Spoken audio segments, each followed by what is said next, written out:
Yes, we are live. And we're live. Welcome to my kitchen for the final day of the long process of making Kifi or kapet, which is ancient Egyptian temple incense.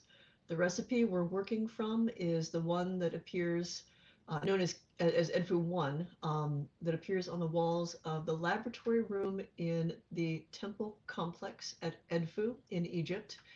It is over 2,000 years old. And the use of this incense and other related recipes go back even further. But we're using the one from Edfu because it has not only instructions on what goes in when, but it also has quantities.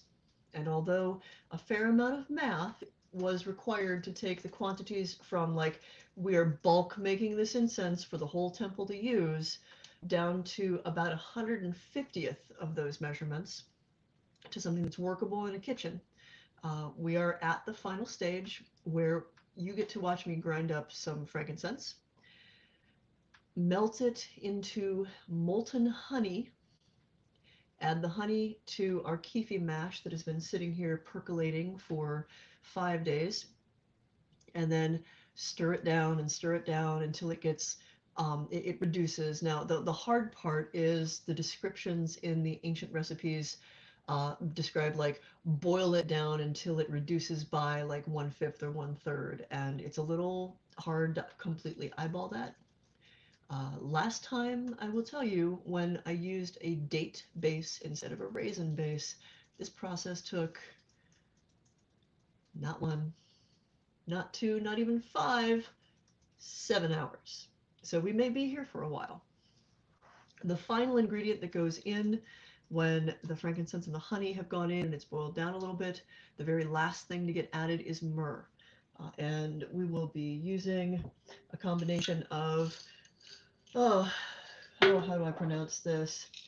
Camophora momo or Camophora myrrha, depending on which version of the scientific names you're getting, with a little bit of opoponax, which is Camophora whitey. Uh, sorry, Gadati. Um, those second words usually refer to where this particular type of the tree that gives us myrrh and myrrh-like resin comes from. So anyway, that's less important. But Arabian myrrh with a little bit of opoponax. Why am I adding a little bit of something else?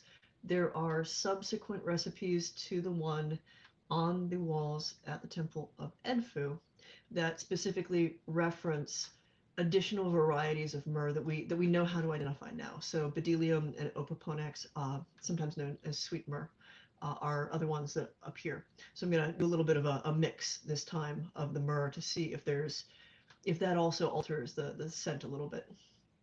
Myrrh, for those who are unfamiliar with it, well, actually, if you were raised in this predominantly Christian Western culture, you've probably heard about three wise men giving gifts to a baby, and frankincense, myrrh, and gold were among them. They were highly prized incenses in the ancient world, as well as substances used in medicine, healing, lots of other things.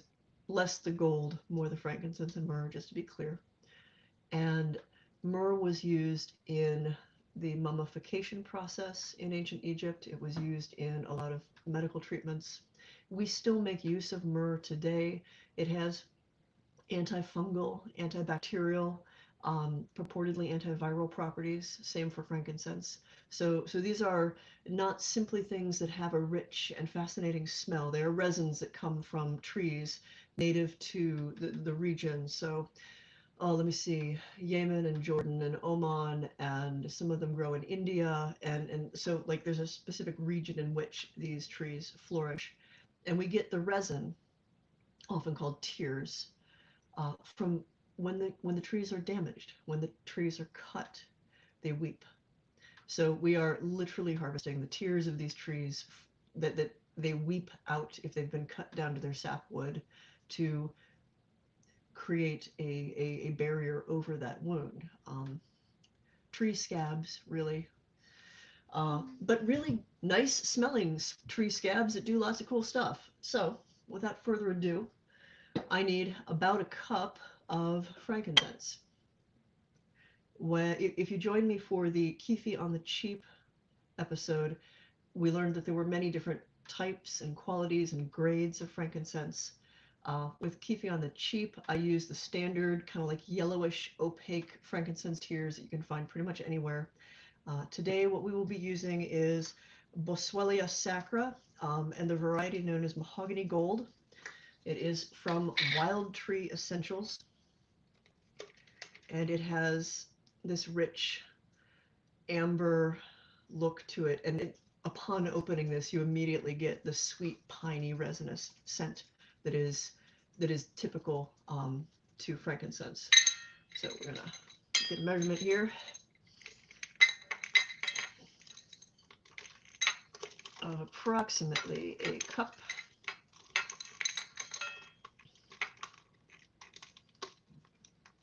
Oh, and it's still very sticky, this particular variety, so it's all clumping together in my jar. Come on. Well, need more benzoin. That one's enormous. Wow, that's going to be fun to grind down. Whoa. No wonder that was hard to get out of there.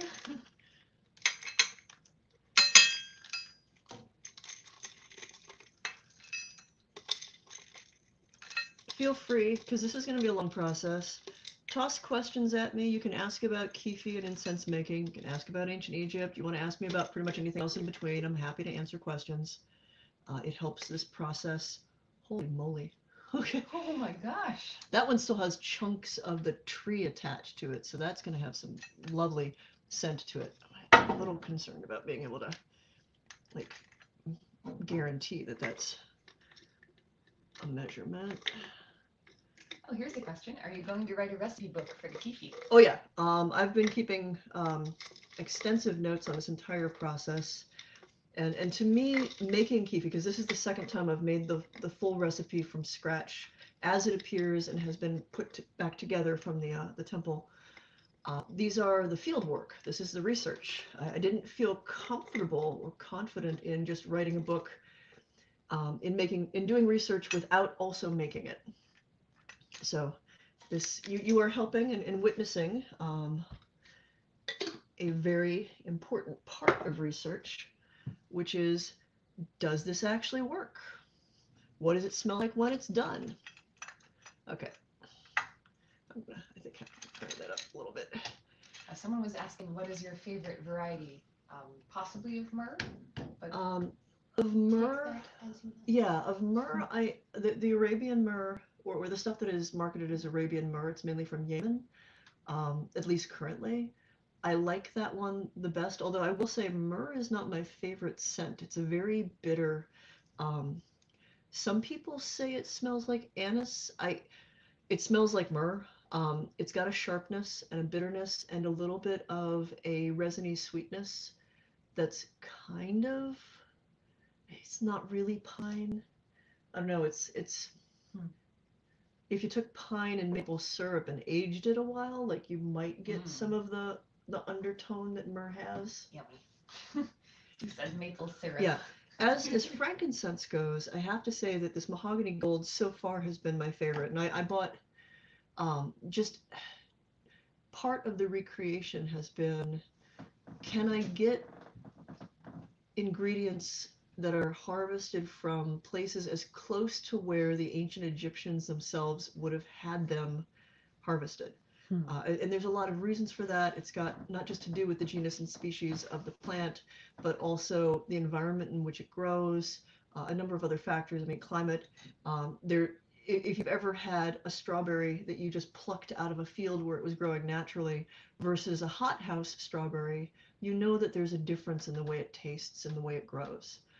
So this was not an inexpensive endeavor, but it was part of the research. So don't worry, the oven's not on yet. So there was a question about where you could find a lot of these ingredients. For the high-end frankincense and myrrh, I recommend Wild Tree Essentials. Keep in mind, this is high-end, so like you're going to pay between $7 and $8 an ounce for many of them. A pound of the Arabian myrrh is $85. Just FYI. There are lots of other little like holistic and witchcraft shops where you can get many of these in a much less rarefied form. So a more standard myrrh, herbco.com, which is the Monterey Bay Spice Company, has very affordable myrrh by the pound and frankincense by the pound, and several of the other ingredients as well. So you can find lemongrass there, you can find every variety of mint except for the Egyptian mint, which I have just broken down and bought live plants to cultivate for the next installment of Kifi. The difference between Egyptian mint, Mentha nilotica, if I can remember it off the top of my head. Basically, it is a variety of mint that has Nile in its name. It is associated with the mint that is referenced in biblical texts. It is a milder mint than spearmint. It is closest to spearmint or apple mint, and the milder scent and flavor probably made it more suited to Kifi, which is a very subtle bunch of layered scents. There's a new question about where it's a good idea to place the burner when it's turned on the Kifi, isn't it? Well, one thing that we found, and thank you for those who've been experimenting at home, is those little potpourri burners that have a little cup over like a tea light or a candle work. They work. Make sure you use a little bit of tin foil, because once the Kifi actually like melts and burns and releases all of its scent, you're going to be left with kind of this little, it won't be charred, but it will be like an overcooked brownie. It has like little bubbles in it. It's hard. It spreads out, and you'll know when it's useless, because like all of the good smell will be gone. It'll just be sort of like this dry, overcooked cookie.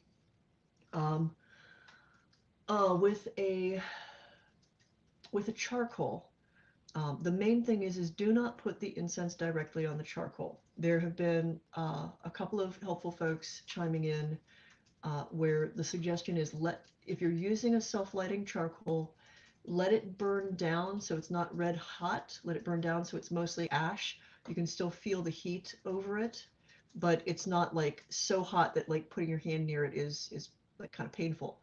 I would still recommend a little bit of tin foil between the Kifi and the charcoal for a number of reasons, but not the least of which being just for cleanup. Like the stuff is going to like get really melty on the bottom. If you have it on top of the charcoal, it may slide off. So you want to make kind of like a little cup out of tin foil. It's the easiest, cheapest thing. There are Bakur burners, which I've been talking about, and the ones that I'm referencing are the electric Bakur burners, some of which come with a dial that allows you to adjust the heat. There are also some burners that come from Japan specifically. It is this variety that I know they sell off of Mermaid Magical Arts. Mermaid as in M-A-D-E is how they spell it. That one is definitely high end. It is $70. I own it because at this point I like kind of tried just about everything. And I will say that it's really, really neat and useful. And the folks who run Mermaid Magical Arts are very generous with their free samples when you order that one. So, take that for what you will. Come on, break you. No rest for the wicked. So, Ozzy, are you eating the tag? Oh yeah, he really likes these chairs. I'll grab him in a second because he's gonna keep on crunching. Weirdo. All right, so another question for you to focus on instead of the strange cat who's trying to eat labels. So weird. Do you have any suggestions on how to incorporate a vampiric identity into a ritual that is about dedicating oneself to walk the twilight path? Okay. I, in my impatience, have sent some little bit of this flying. I don't actually see it down here. Well, it's translucent. It's going to be hard to find. So just ideally the cats will not try to eat it. Did you find it? Yay. Well, if it's super small. Yep, that looks like it, but I'm not going to put it in because I'm not 100% sure. Okay. No Oh yeah, mystery ingredients. no, that's totally. You know what? I might just say fuck it and melt it all in the honey. It'd just be easier. Bold. It'll take longer to melt it since it's not, in the same way that like cutting up your butter or For your sure. cheese. Yeah. But if your butter is literally crystallized. well, the thing is it's not that it's hard crystal. It's gum, and it's still the one thing I like of the mahogany gold is it's still gum and gummy. So there's little bits of it that will crack, but these big chunks are actually malleable, like toffee. So, yeah. All right, let's just go with what's a little bit more expedient. Alrighty. I will remind me of that question. Yeah, I will. I am going to go just flash forward to I need 2 cups of honey, and Barnaby Honey of Long Island was kind enough to, I already have it. Oh, you did? I already have it. And so we will be using some of that, and then also honey from a local grower whose son I went to school with. Assuming if this ends up being 2 cups, this is all we're going to use, because I like one of the things in the temple structure in ancient Egypt, and actually like the ancient world in general, it's sort of where the idea of tithing your church comes from. You would give gifts to the temple, and some of those gifts were food and things to take care of the priests, but sometimes those gifts were precious things like the ingredients for Kifi. If you happen to be an apiarist, don't worry, I'm a professional. I know what I'm doing with the knife.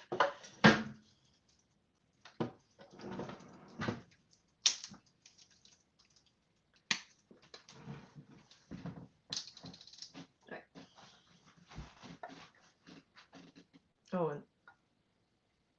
Oh, this is lovely, lovely, lovely stuff. Oh, that looks yummy.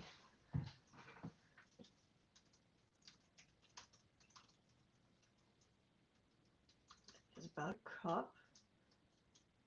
Now, what I'm totally going to do is, since it's obvious I'm going to have to do a cup and a cup, I'm going to leave the residue for us to enjoy this lovely honey, for I am quite a fan of honey. Yeah, you and your honey sticks. Mm-hmm.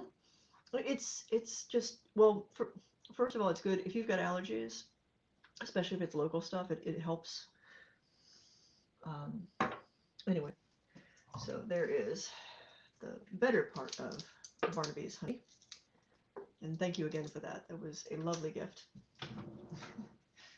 Okay, funny story. I had just typed in the chat that the honey was from Barnaby, and it was a lovely. Why do we have like one brain? Are you just that psychic? I mean, there are psychological reasons to explain why people who live together or are in close proximity together start to like talk the same and finish each other's sentences, and it's got a lot more to do with linguistics than it does with psychic ability. However, your mileage may vary. All right, this is going to be a lot of honey. I really hope my tiny little saucepan is up to this. So one of the other interesting things about this process is, so I needed to purchase this big, expensive, fancy copper pot to make the base of the Kifi in, because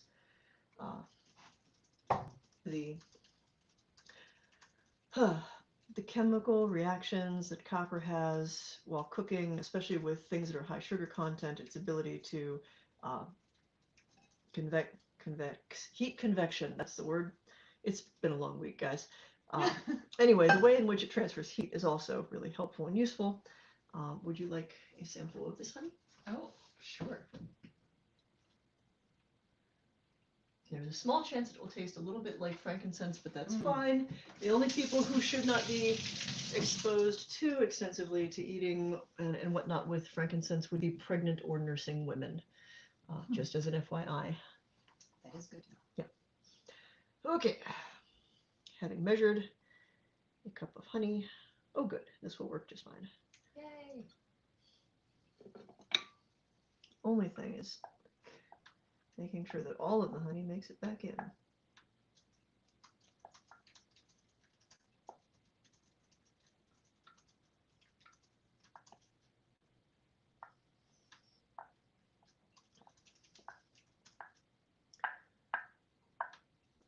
Honey was a pretty important substance in ancient Egypt. Bees were revered for their ability to make it. It was used extensively in medicine and healing. All kinds of nifty things that honey has got in it.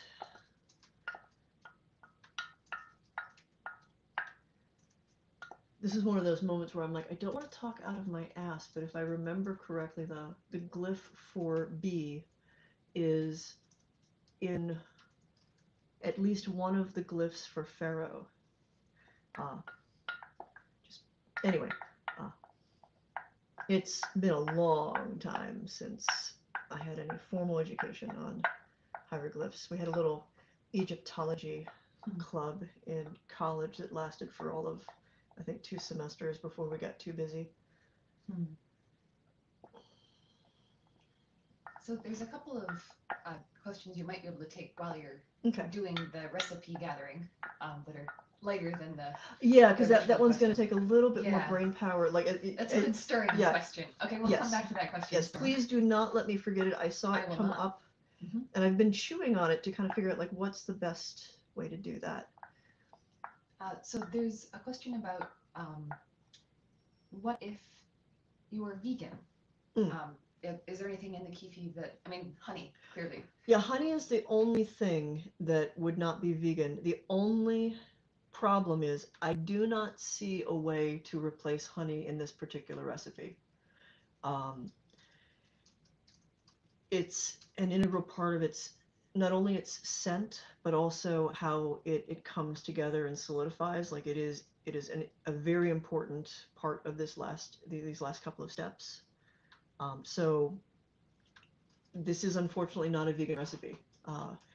You may be able, like as I experiment with further like Kifi on the cheap, like variations, there may be ways of getting most of the scent, something close, but it won't be exactly like this. The honey is too big of a part of it. Like I said, it was integral to a lot of things in ancient Egypt. It was a part of medicine. It was a part of magic. There was a sacred aspect to it. It was used extensively. And so we can't really avoid it in this particular instance.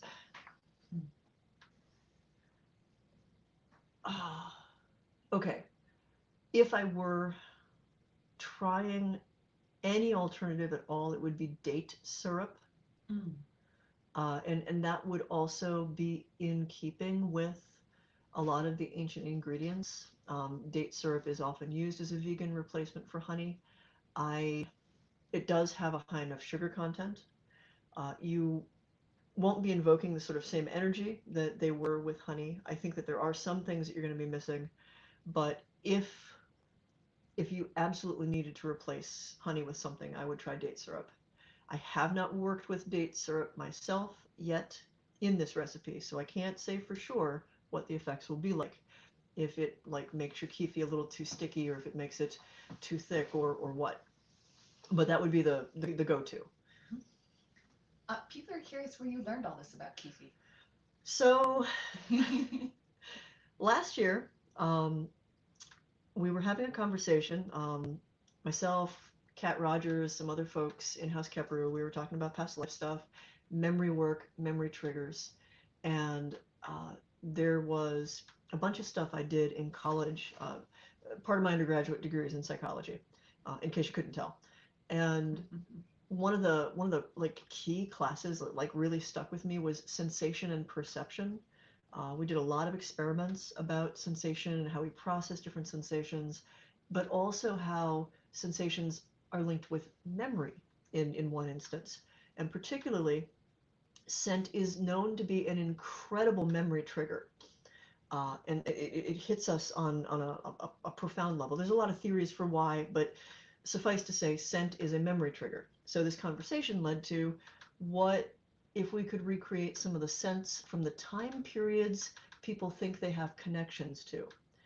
And I was like, I know of at least one of these things that we could try to play with. And Kifi or Kapet was the easiest one to find a recipe for. So I started a lengthy research project, which involved collecting copies of the Ebers Papyrus, the Harris Papyrus, all translated, all translated. A fantastic book called Sacred Luxuries by Lise Manish, which is an overview of incense making and perfumery and unguent making in the ancient world, specifically in Egypt, but she sort of like spreads across like all of the related places. It took me through the writings of Plutarch and Manetho and Dioscorides and a bunch of other folk. And I did what I do when I'm doing any kind of research. I grabbed all the stuff together. I kept a couple of notebooks, but my little current Kifi Bible is this guy. And once I was comfortable, I had a workable recipe, I then went on the internet looking to see where I could find all of these ingredients. Some of which, were pretty obvious, and some of which are like, what is this even? Like, I'd read about gum mastic. I'd seen mastic referenced in a number of things. Like I had like the Scott Cunningham Incense and Oils, and like basically the one book that's just a cookbook basically of incense and stuff. Mm-hmm. And I'd seen mastic there, but at the time, like we didn't have the internet. I was like, is that mace? Like, what is that? I assumed it was something related to pepper or something. It's not. It's another tree resin. All sorts of nifty like healing properties and stuff, especially for digestive issues. There is, if you are in any way interested in licking the last little bit on the outside there. Oh, you know me so well. Yes, I do. Okay. Can't let the honey go to waste. Right? All right, I'm going to move this off of here so I don't catch us on fire. Questions about what Kifi is or was used for? It was a temple incense. It was used daily in the temple. According to Plutarch and Manetho, the ancient Egyptians in the morning would burn myrrh, at noon they would burn frankincense, and at night they would burn Kifi. So think of burning incense in this culture as like vespers, and then the prayers that would call you to church and to prayers. So like morning, noon, night. Vespers, by the way, are like the twilight prayers. Not to be confused with a book. Just don't even go there. So it was attributed with the powers to stir the imaginative function of the mind, to kind of throw wide the gates of vision and dream. So on one hand, for the living humans who were breathing this scent, it had this effect of kind of a soporific. I know how to pronounce it, I'm just so tired. Soporific, dreamlike effect. If only you could have caffeine. Yeah, well, no more caffeine for me, so that's just life. Basically, it made you see stuff. It made you more receptive to seeing stuff.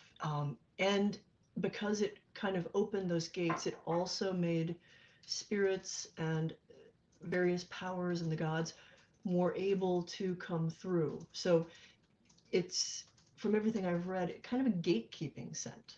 Like it opens you, and it opens the pathways by which spirits and things would reach out and communicate. There's some debate about whether or not there was anything hallucinogenic in the original recipe. There is there's a couple of ingredients that we're not 100% sure that what we're using are exactly what was used. And one of these may have been actually opium or hashish. And there's a lot of scholarly debate about, what it is and how it was used. The one thing that we can say for certain is Kifi was non-toxic because it was ingested. It was also used as a medicine and, of all things, a breath freshener. So like we're making the Altoids of the ancient world. But that tells us that, no, what was non-toxic back for ancient Egypt is not necessarily like what we would consider completely non-toxic. They would have been totally okay with things that had some drug-like hallucinogenic effects. And so it would not be beyond the realm of possibility that some of it did include something like opium or hash. There are, was it Alan?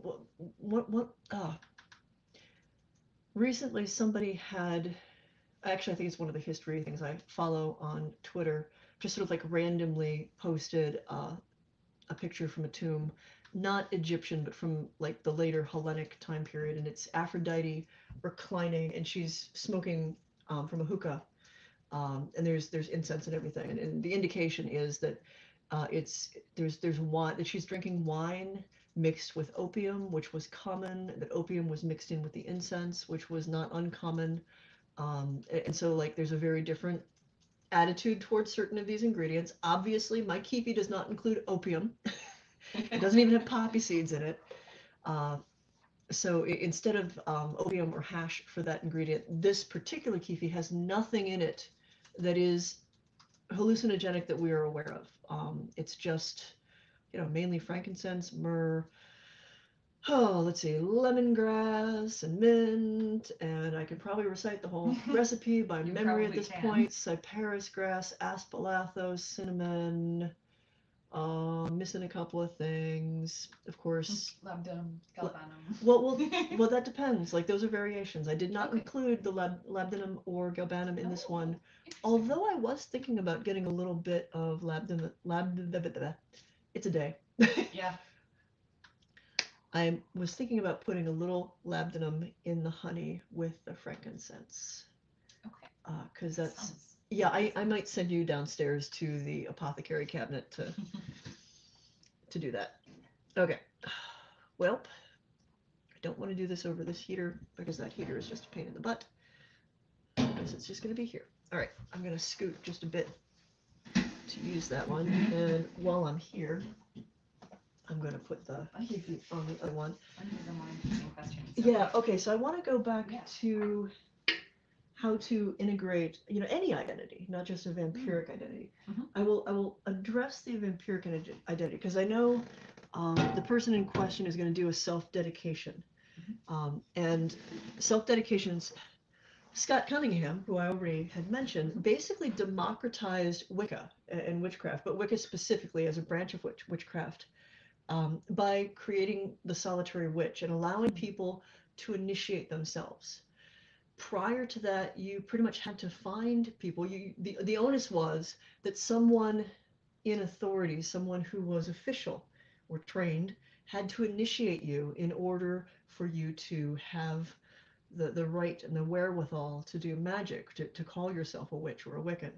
And Cunningham kind of blew that right open and was like, you can totally dedicate yourself. You can do this yourself. You can make this part of your path, and offered different ways in which you would promise yourself, create a ritual for yourself to establish, this is the path that I'm going to follow. And this is the identity I am now assuming that I have a right to.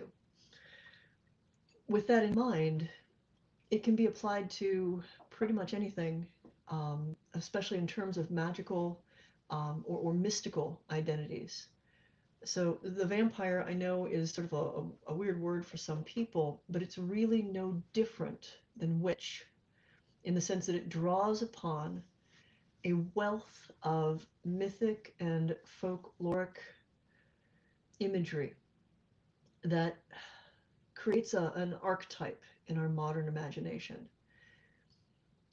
There's a lot of complicated stuff that comes along with that because vampires and witches both, if you go back to the folklore, initially start as the other. They might have been people, they might have been humans, but their very nature, the fact that they are magical entities, means that at least within a Christian society, they are on the outside, they are automatically bad. It's not exclusive to Christian societies, I should mention. A lot of the myths and stories of the powers of both the witch and the vampire stretch much further back than just the Christianization of Western and Eastern Europe and surroundings. So on the thought that this is a magical identity that you can claim this archetype as kind of a mantle that you say that you in this ritual process say, I am going to use this as my personal icon, as the way in which to guide my path.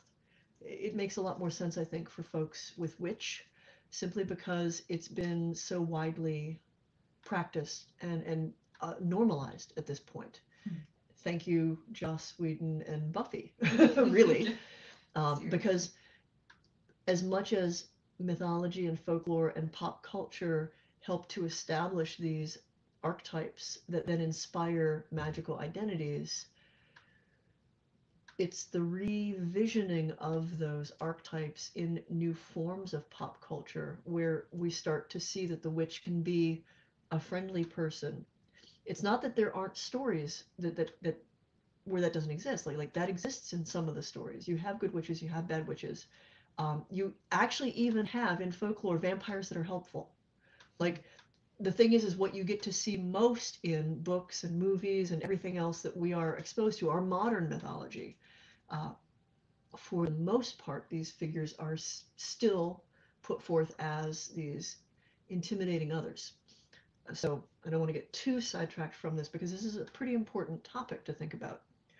I'm going to toss in Therian as well because werewolves and shapeshifters, berserkers, folks that can send their spirit forth as a fetch, as a different form, also are another modern magical identity.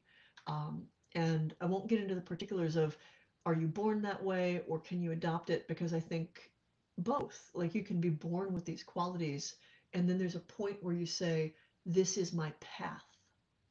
I am not only going to have this as a quality, I'm going to claim it as who I am.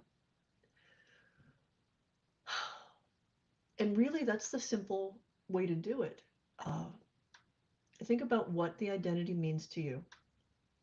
And in any initiatory ritual that speaks to you, and that initiatory ritual can be as simple as writing a contract to yourself, standing in space that you find sacred, and just making the statement of this, I accept what this is. I mean, most of you at this point know when I'm not cooking and grinding stuff, I wear this ring. This was mine. This was my initiation. This was my promise to myself of this is the path I'm walking. This is who I am. This is what I am. I got it when I was 17. I have worn it since. You can tell because my finger looks like it's had a corset on it its whole life. It effectively has. Yeah, pretty much. Like, you know, through thick, through thin, through, you know, weight gain, weight loss. I've had that ring the whole time. And for me, that was the thing. Like that was the reminder that this is the path that I walk. So how do you do it? Sit down and write out a little bit of what is this identity to you? What are the qualities that you want to embody? Because in adopting something as an identity, as an archetype that you are taking on as a magical mantle, you want to think about the qualities you are going to manifest with that. If the mantle you want to take up is that of the witch, what are the qualities of the witch that you want to bring out in your identity? Is it an unbreakable connection to nature? Is it a profound, mysterious tie to magic? Is it the ability to cast spells to heal? I should also mention fae and fairies all fall in this. These are all magical identities. They're all entirely valid. And again, I don't want to get into the debate of, are you really this? Are you born this way? Or is this something that you've adopted? Because at the end of the day, it doesn't matter if it becomes your practice, if it becomes the identity through which you channel your belief in your power. So write something up. This is who I am, a statement of being. And the way that I would do it is add that step, that statement of being, that assertion of these are the qualities, this is the nature that I am going to manifest in myself as I walk this path. And it also gives you a good idea of like, this is the path you're going to follow. Here's some guideposts for what you want to aim for. I'm going to stop asking you questions until you Yeah, I need to do that. Yeah. So we will get to many of the wonderful questions that I'm looking at right now. I'm a But question. only when the stirring has commenced, because you I'm can't like do an two things oh at no, like once. I'm an answer jukebox. You like put a quarter in, and I just start reciting stuff. Yeah. Okay. Gotta be careful about timing those quarters. That's what I'm learning. Because I will just keep answering. Yeah. But it's why that one was a much deeper one to address. It's a great question. Okay, so I'm going to say, like, this little copper pot. Is this blocking that? A little bit. Okay. I think just by turning the handle. Yeah, it doesn't. That can doesn't unlock necessarily need to be on heat just yet. Yeah. I'm gonna we have can't to. see the bottom of that pot. Yeah, but we I'm can gonna see have as to much as it is. eventually because I need to. But I have a feeling with these big chunks, it's gonna take a while to melt this. Okay, good. Can you do that? And also answer questions, or should I wait longer? Oh, we can give it a couple of minutes while I just sort of.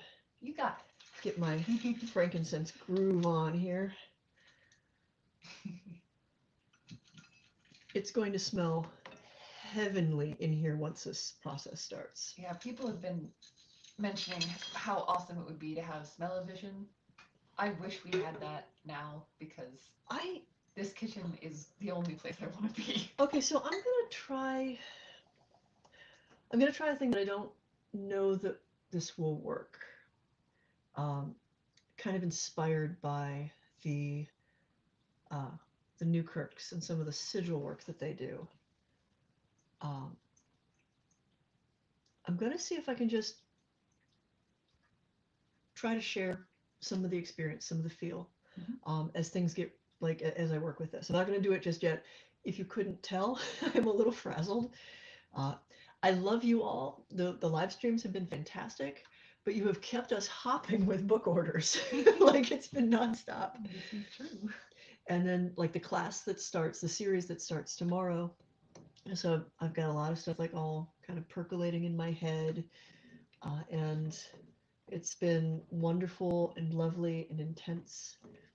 But I will admit that last night I kept waking up going, oh, do I have enough myrrh for this? Shit. I used a bunch of myrrh. Shit. Where did the Arabian myrrh go anyway? So that's where I'm at. How about all of you? I want to make sure I have I'm not sure how hot this whole thing is copper. And I'm a little skeptical about the handle. I'm going to stand for a little bit, but yeah. So you'll probably see me sit more often than not. Something that I don't go on about a whole lot is I have a lot of nerve damage in my legs. It's from being an early heart patient and not having enough oxygen going down to my legs. I have since learned that I'm quite lucky I have all of my toes. That was not a possibility that had really occurred to me, but anyway, I have chronic nerve pain in my legs and my feet in particular, and sometimes the more I stand, the worse that is. So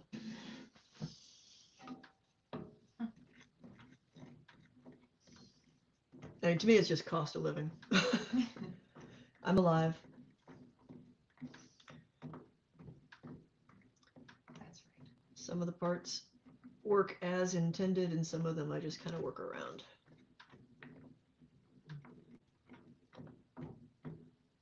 Oh, this is going to take forever to melt. I mean, forever because of these chunks. I kind of feel bad for being so lazy about grinding them, but on the other hand, there's chunks of, there's wood from the tree. There's like sapwood. Oh. That looks like the most delicious mixture ever. Well, the honey will liquefy, and the pot is already doing its pot thing. Yeah, that is going to. Do you need a glove or something? No, I just needed to make sure. I mean, I'm mostly fireproof anyway, but I just needed to make sure that will get hot. That's the kind of thing that we don't want to push. Fair. Like, you don't have to go stand in a fire because you're fireproof. I've been on fire with gasoline. Yeah, that's too much. I'm not gonna try to, like, recreate that experiment. Good. It was an accident. Please don't. Oh. 1996 was kind of a weird year. Oh yeah, that was the year I was in 8th grade. That's okay. You ready for a somewhat topical question? Yeah. Do you do any energy work while you're preparing Kifi? I think even if I'm not meaning to, like intentionally doing it, like just the attention and the care and the focus, by nature of how I do and work with energy, inevitably is having a lot of stuff kind of put and poured into this. So there are times when I'm grinding that the various ingredients that I am giving it a certain amount of attention, that I am consciously doing some work. And I think even when I'm not making a conscious choice to work, this is an art.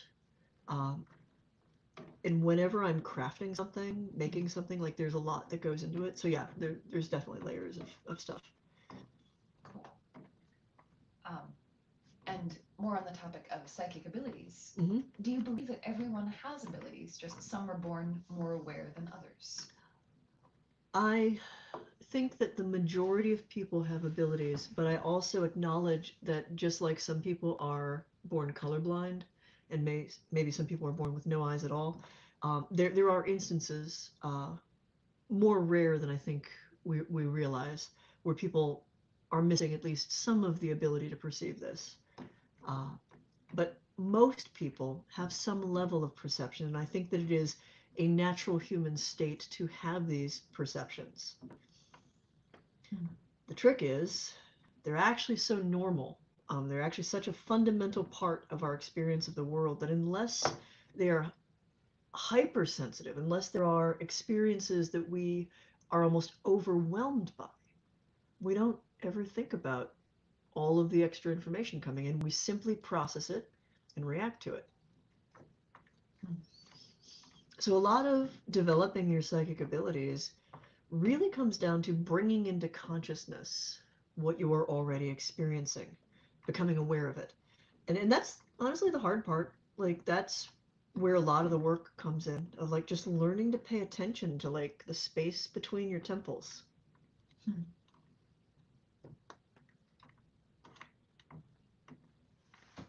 Okay, so the tiny little pieces have already melted. The big ones are kind of softening up around the edges. The tree bits have come off already. It looks to me like you're just making a delicious dessert for Illyrius. Maybe they're... Oh, wait, there's banana bread. Never mind. I don't have to eat the Kifi. No. You're safe. But it looks so good. I mean, Here, that's... I want to bring this over because we can't really see. I mean, I could switch burners. I think... Yeah, okay. I think this will be fine. Yeah, that's cool. Just, like, look at that. It's like... Oh, it's like pudding made of honey with spicy honey. Maybe I need to have more food. You have not eaten much today. That's true. Okay, we'll fix that while you're still stirring. Yeah, this is being... I have this on 2. This is a gas stove.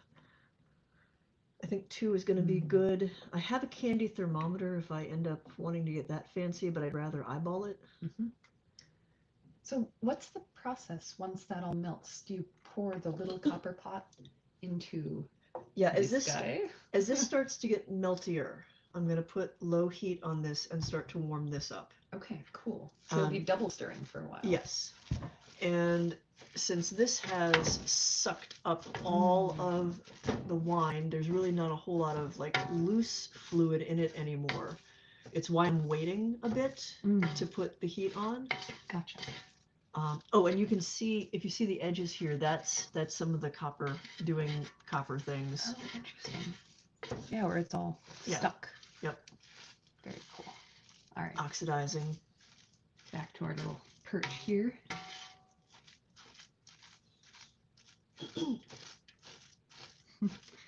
It's so tricky when you stand up and sit down.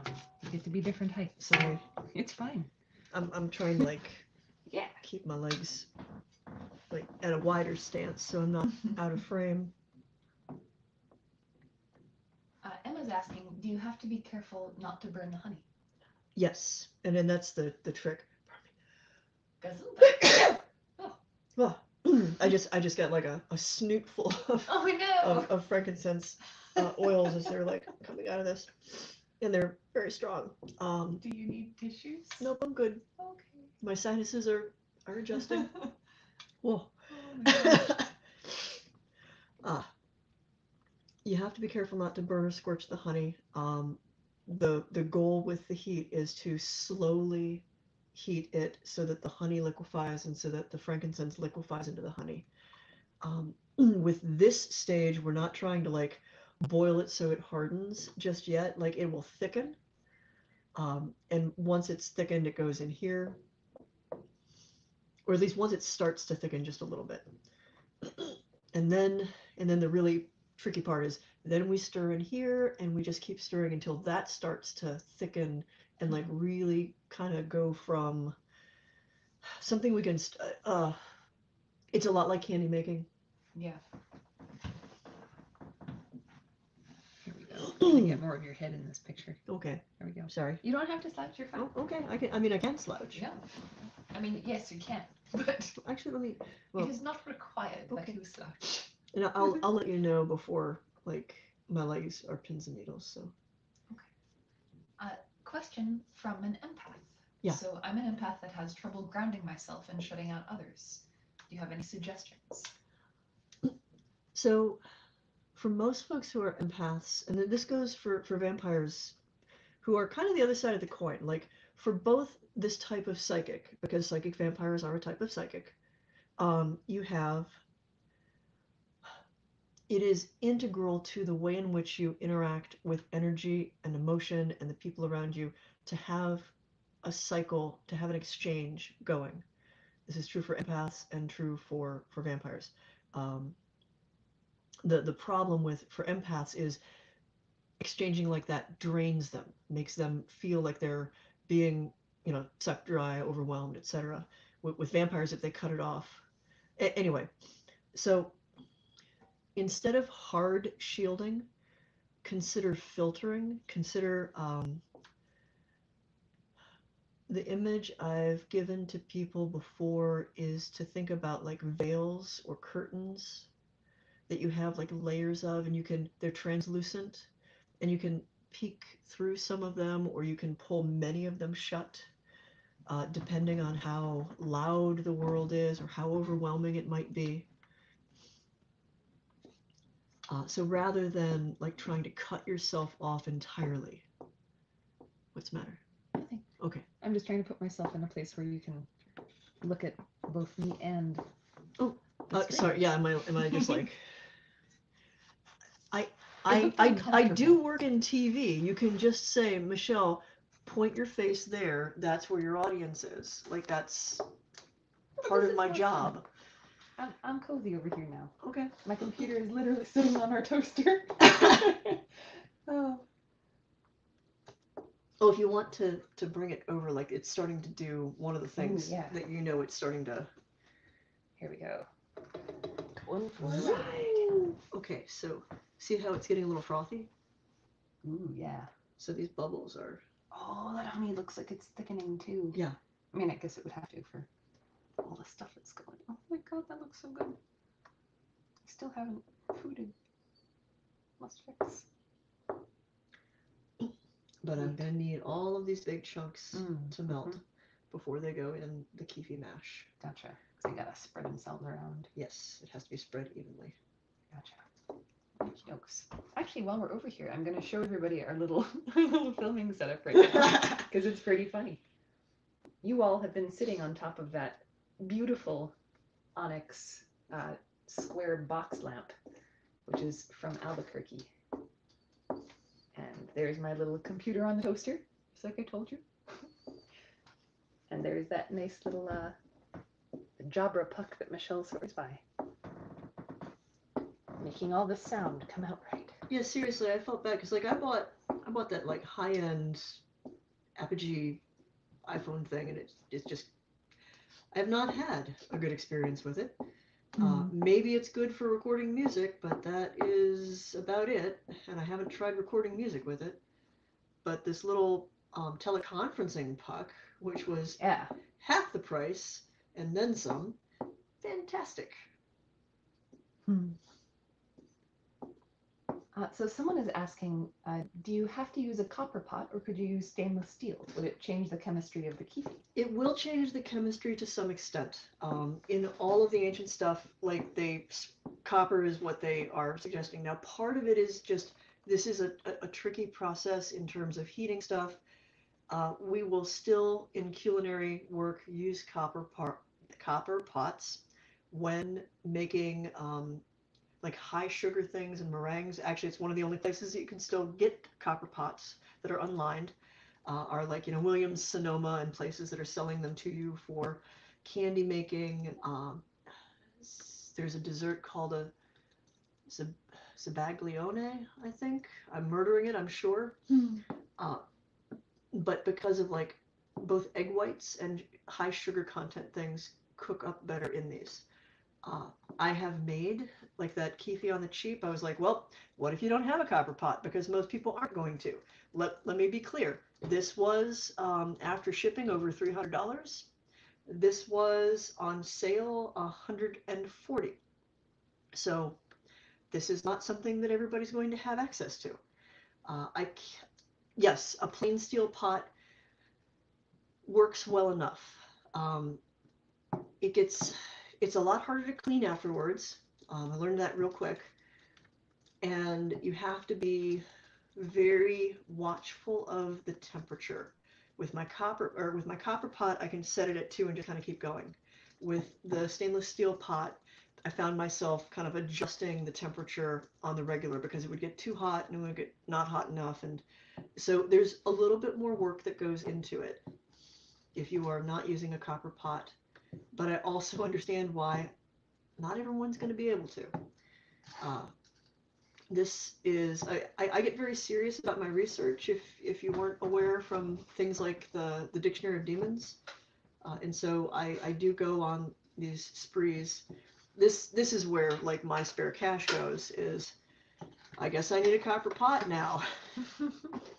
Oh look, there's this lovely little family thing in Italy where it's like generational copper workers, and I can have this handmade copper pot for about the same that I would pay for the copper pot from France that's made in a factory. So we'll go with the one that somebody handmade for me.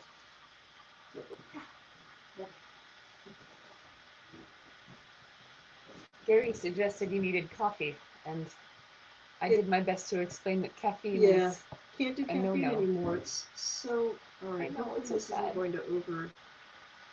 But decaf tea is now on tap.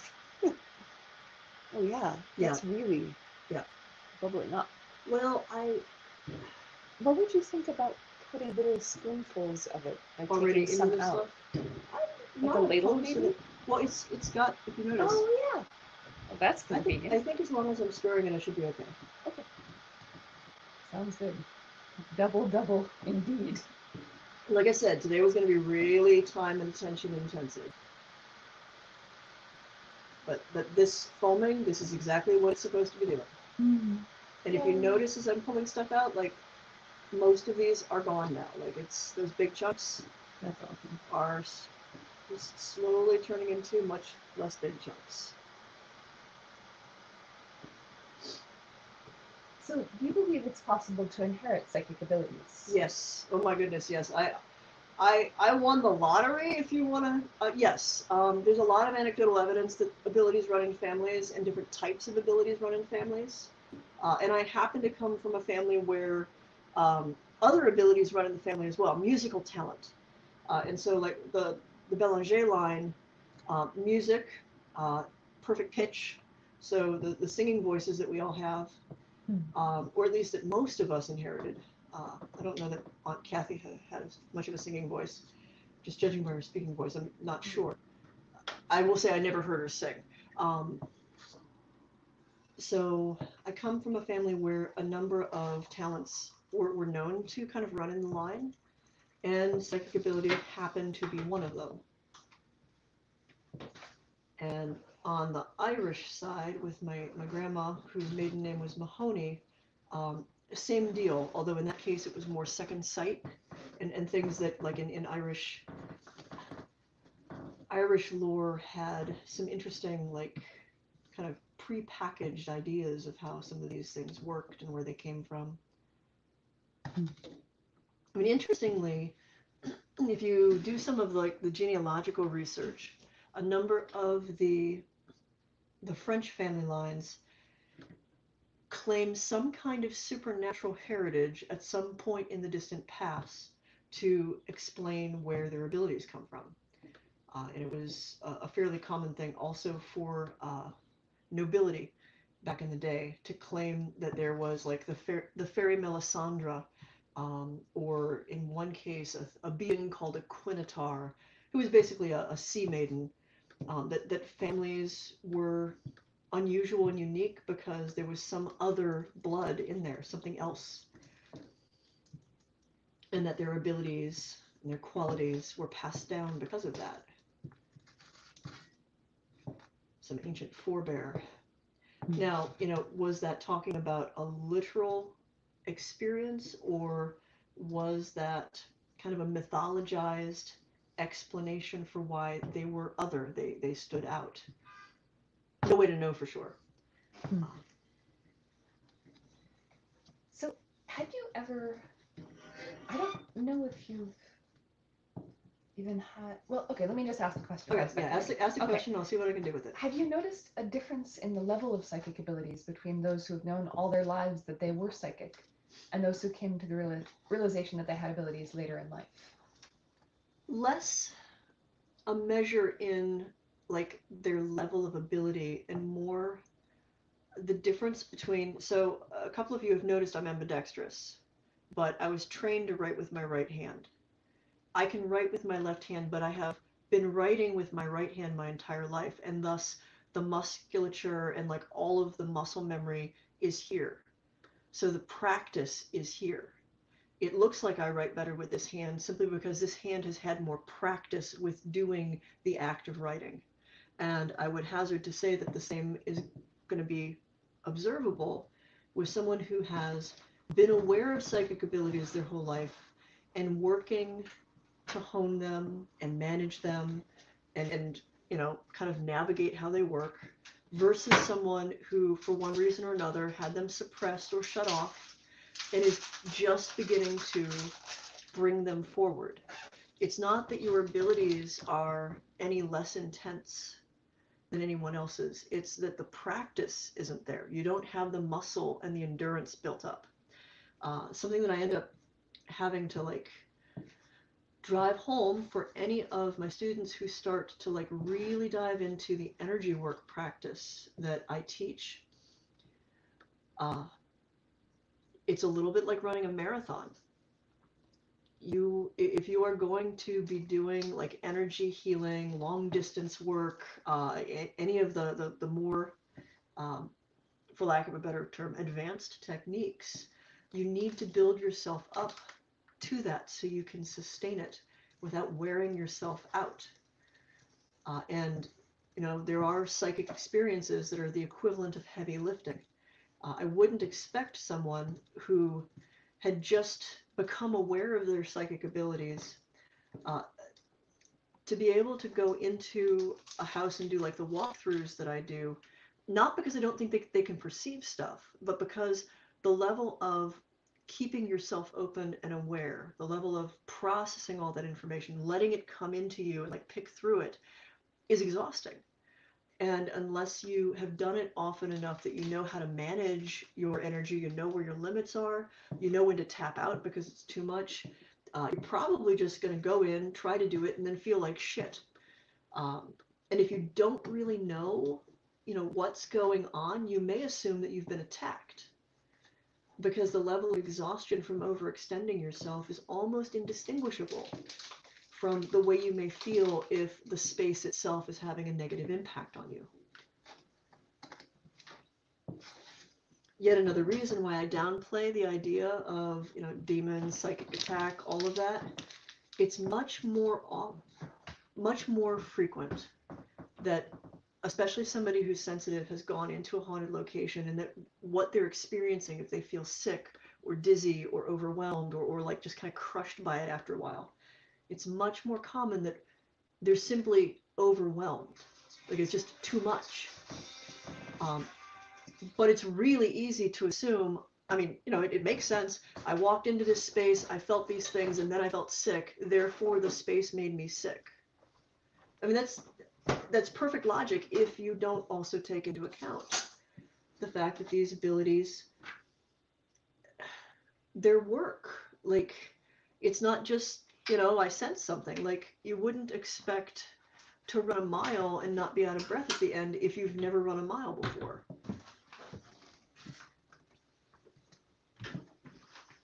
Okay, put this back up to 2. Frothing, molten, frankincense, and honey. Let me also be clear that if you are making this, this stuff sticks like napalm. It's hot. You do not want to get it on your skin. It will be it will sit and burn for a little while. You will have at the minimum 2nd-degree burns very quickly. So handle with care. It's not just that it's hot. It is sticky. It will stay on your skin. It will be hard to get it off for a little bit. And that heat will soak in a way that is more damaging than just dousing yourself with hot water. Your tea is ready, my love. Yay. Just about. Could I tap you in to just basically just sort of keep it moving? It'll reduce the likelihood that it's going to kind of come up. And I will take a couple of sips of tea. Good. And then get that warm. It's a 2-person job, so we won't be able to see your questions for a little bit. Yeah, just. But we know you're there. And you know, don't feel like you have to watch the whole thing. Have it in the background, pop in and out, go walk the dog. Apparently, Kirsty was saying that her 3-year-old is again very interested in what's happening whenever you're talking. I have heard from multiple people. There is a quality to my voice, and some of it is genetics. My mom and my grandfather. The one thing I really wish I could share with you, with everyone, with her and with him, when we would sing together, there was a quality to our voice. So you could, it sounded a little bit like the same voice tuned differently. So there was grandfather's voice and my mom's voice and mine, and they just blended into this perfect, just sitting at her cabin in North Texas, and the 3 of us singing together a cappella. There's a quality in the voice that runs in the family that could not have asked for a better genetic heritage for that. There's also training that goes into how to speak and how to enunciate, but also like how you are vibrating energy and power and meaning through voice. And it's probably one of the, I tried to teach it once at a Pantheacon years ago, and I realized it's so integral to just how I function that it's really hard for me to convey in a way that like somebody else can understand. And I do think that just some of the genetics, I have a couple of unique quirks about my voice and my vocal cords, some of which is tied to the fact that I'm intersex. It's why I've got a deeper speaking voice, and I've got, if you've listened to the Blood of Angels CD, and specifically the title song, every single voice singing in that song, even the baritone, is me. Not altered, not anything. Like I have this 4-octave range from D to D to D to D, and it's a little extraordinary, and much of it comes down to genetics and biology. I had 3 years of opera training too, and that certainly doesn't hurt. Anyway, so all of that is a long ramble to say a lot of people have mentioned that children find my voice soothing, and that they themselves find my voice soothing. Several people have apologized that my voice has like helped them drift off to sleep. And I say, don't apologize at all. If it is helping you in any way, especially now when insomnia is just troubling so many people, I enjoy. Like, it doesn't bother me either way. It's definitely bubbling up some more. Yeah.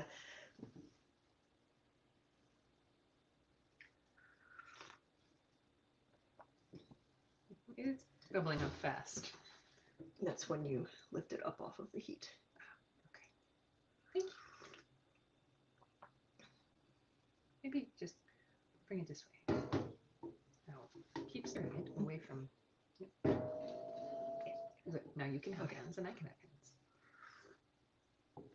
All right, it's definitely time for me to light up the Kifi.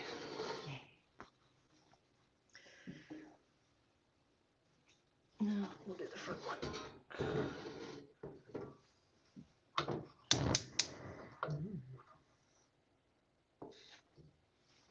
Oh, today's such a weird day. It's warm out for the first time, really, here. Oh, It's over 70, and it got to be over 70 in the house. We've been living at 67 all winter. It's been really nice. So now we have the air conditioning on. because it's gonna get warm. But it's standing over this, it's already, like, I'm Yeah. about to start sweating. It's hot here. You're hot. No, you. Also, we're ridiculous. I apologize for the spontaneous diabetes. Hey, but Kifi wasn't already doing that with delicious honey mixture. Yeah, I am curious. Like I do want to like play with date syrup on a much smaller scale to sort of see what happens with it. Especially with the vegan question. Mm-hmm. I can feel some chunks in here, but There's still some pretty solid chunks. okay. Well, some of them are tree. Oh, Okay, that one less so. Okay. yeah. I think there's some that can still melt. Yeah, Have you been smashing them at a all? little bit. Okay. Like when I can I get haven't them. been smashing, but I can try. I mean, Or do you know, if I catch them at the go right ahead. Okay. And if you need to steady it, make sure you use that. Yeah. And if it starts to like get Mm-hmm. too high, just holler.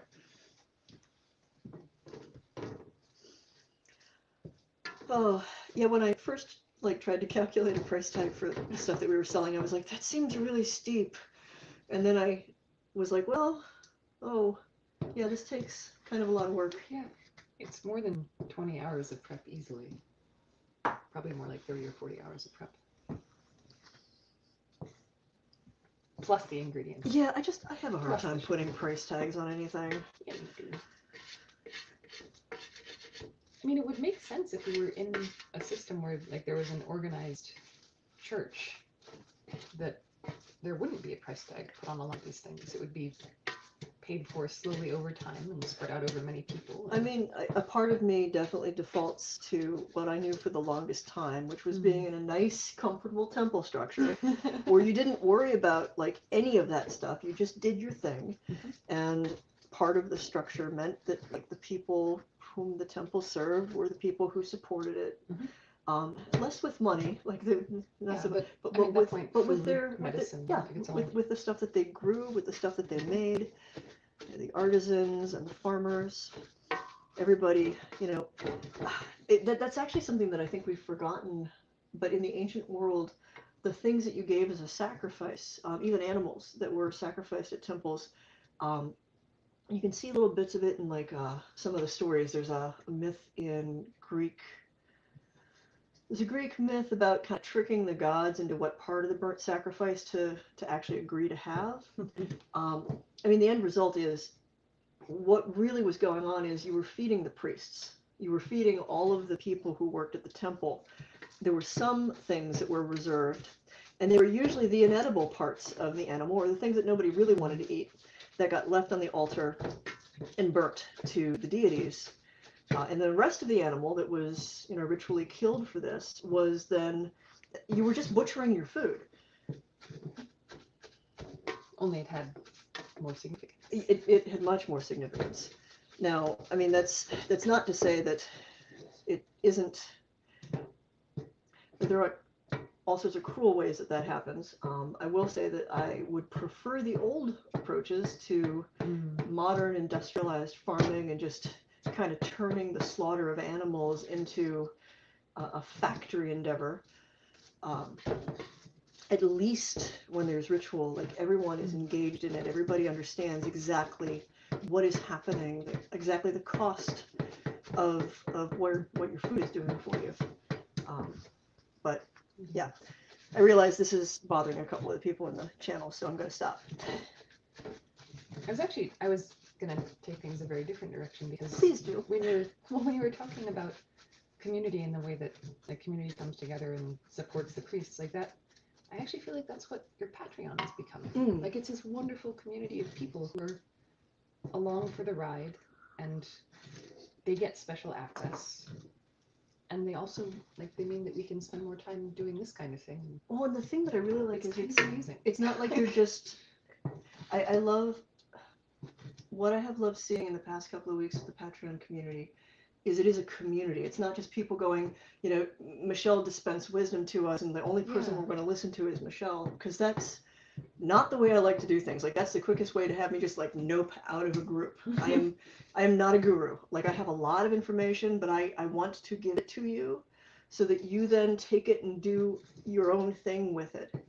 And I love the discord of watching people like share and communicate and talk about their own experience and being confident to say, this isn't the way this works for me. Here's what my path is like. That exchange is, as someone who's been teaching for as long as I have, that exchange is where all of the real learning, mine included, happens. It is invaluable. We enrich ourselves when we share our unique perspectives, our problems, our questions, as well as our triumphs. So yay, I love you all. I'm a little intimidated because there's a lot of you suddenly, but I think we'll hang in there. Yeah. This one takes a very long time to get warm. Is it on the super lowest? It is on 2 as well. Okay. Yeah, this is getting closer. Yeah. There's still a couple of... Oh, I got one. Haha. Yeah, It's really fun to chase them around and smash them. I had hesitated because there was a slightly larger size, but that was like an $80 difference. And I'm like, oh, 2 quart. Okay, I can. Is this another one of the unlined copper pots? Yes. Okay. Yeah, that one is Moviel. Let me see. Came in this big fancy Moviel 1830. Retrouvez les conseils de l'utiliser. I'm just going to mangle the French too while I'm at it. Basically, find and use carrot instructions on the website, whatever. Yeah, anyway. Moviel.com. The funny thing, like when I bought this, like that was the other company. And I was just like, but it's so so modern and so just not like your witch's cauldron. This really appealed to me. Like I've never really connected to the idea of a cauldron until I had this thing, and I'm like, ooh, I have a magic pot.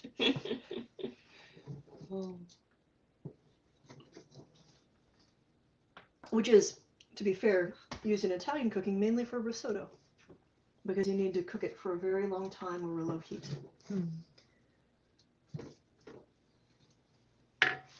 Do you want to check in on this, and I can take over stirring that? I mean, this just needs kind of it around. poked at every once in a while. Like right now, it doesn't need a whole lot of stirring. Oh, okay. I mean, you're welcome to well, maybe I'll check and see if there's any questions. That would be a great idea. Also check the battery levels. Well, in this case, we are much closer to an outlet, even though we're going to have to kind of fight with it. Somebody's dog also loves your voice. Dog with good taste. Yeah. When I was little, I would sing with Laddie, and he would howl along with me. Oh. Here's a question. Yeah. Do you know of any reasons why some people's psychic abilities might not manifest until later in life? Oh, lots of different reasons. Some of it is just simply you didn't have the opportunity or the experience to have them like come out where you could not deny them, like where they were undeniably experienced. You've probably heard me talk about a thing called awakening, and that gets kind of mystified, and it doesn't need to be. Awakening is simply like that aha moment you have, usually tied to an experience where you realize there's more to this, like there's actually something going on. It can be that moment where you realize that you should probably commit to this as a belief, that there's more, that there's really something going on. Awakening is often presented as a one-time event, and that's not true. My best metaphor for it is walking into a darkened cave and striking a match. And the cave, of course, is you, your abilities, the interior part of you and how you relate to the world around you. And that match is the aha moment. And that match illuminates enough of the cave for you to realize that there's a candle in front of you. And lighting the candle is the act of pursuing the experience. Because lots of people have those moments of like, wow, I need to reassess how the world works. Shit, there's something going on here. And sometimes due to what's going on in their life, sometimes due to their training, sometimes due to people around them, they step back from it. They go, nah. Or they run the other way because it's scary and intimidating. Or they're just actively told you don't have a right to that. But you strike the match, you light the candle. The act of accepting that this experience has illuminated something you cannot deny. And that candle illuminates a much bigger cave and many more candles, which each in their turn are further experiences that you commit to, that you are like, wow, the world's even bigger than I thought. And here, it's, that rabbit hole goes way deeper. I'm not sure there's a bottom to this rabbit hole. Holy crap. So awakening is a process, and it is an active process. Like there's the aha moment, but you have to do something about it. And it's not to say that you failed if you didn't. Most of the time, it's circumstance that influences the person to not really pursue it. It may be the family that they were brought up in and the attitudes that they internalized. It may be the religion they were raised in. It may be their culture. It's incredibly difficult, very challenging for someone in our modern reductionist, materialist society to have these aha moments that challenge us to look at reality as very different from what we've been taught and actually pursue it. And as much as I don't like to kind of like boil things down to like boys versus girls, I will say that people who are raised male are much more likely to have been socialized to exclude those experiences or discount them because they are non-rational, because that's not the kind of like grounded, practical thinking that, you know, you as a raised male person should have.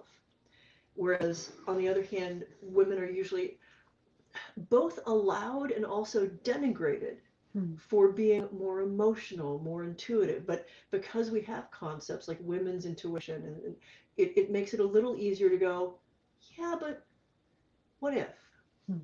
I mean, I dislike it because really behind that is this societal sense that women aren't as practical or as educated, and you shouldn't even expect them to be as good in their judgment as men. So they're allowed to like fuck up and have these superstitious beliefs. And like there's some societal problems with that, and you know they shift and they change throughout the years. But it is a reason why it's incredibly challenging, especially if you've been raised male and you're psychic. And I'm going to say, I think one of the reasons you see a lot of male psychics who are also gay, there was already a big thing about themselves that they had to accept. Yeah.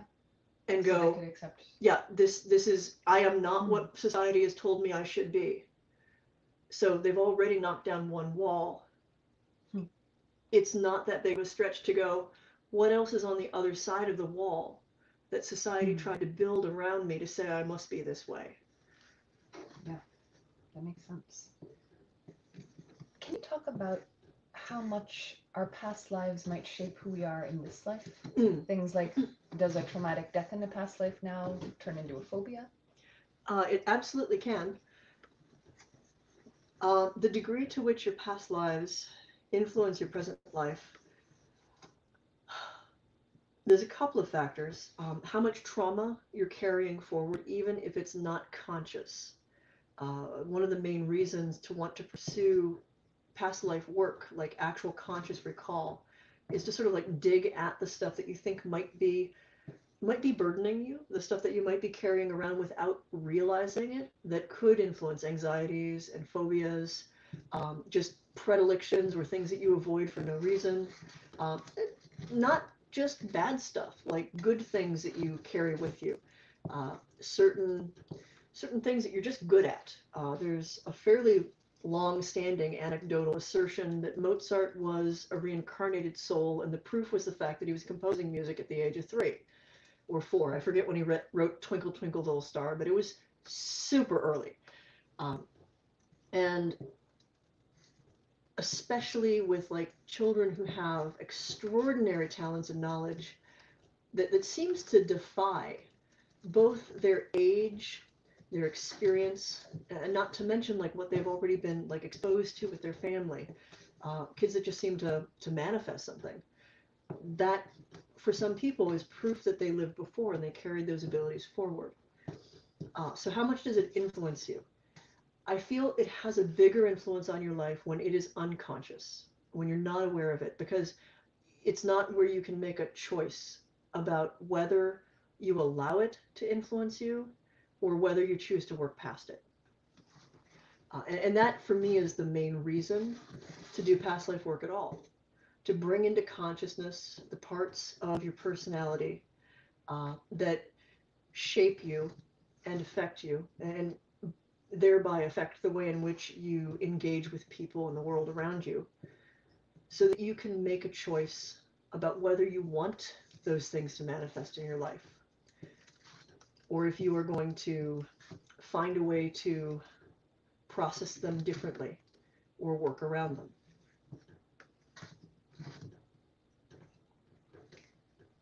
Someone was curious about the wooden spoon that's in here. Is that another world market? Yeah, this is olive wood from the World Market.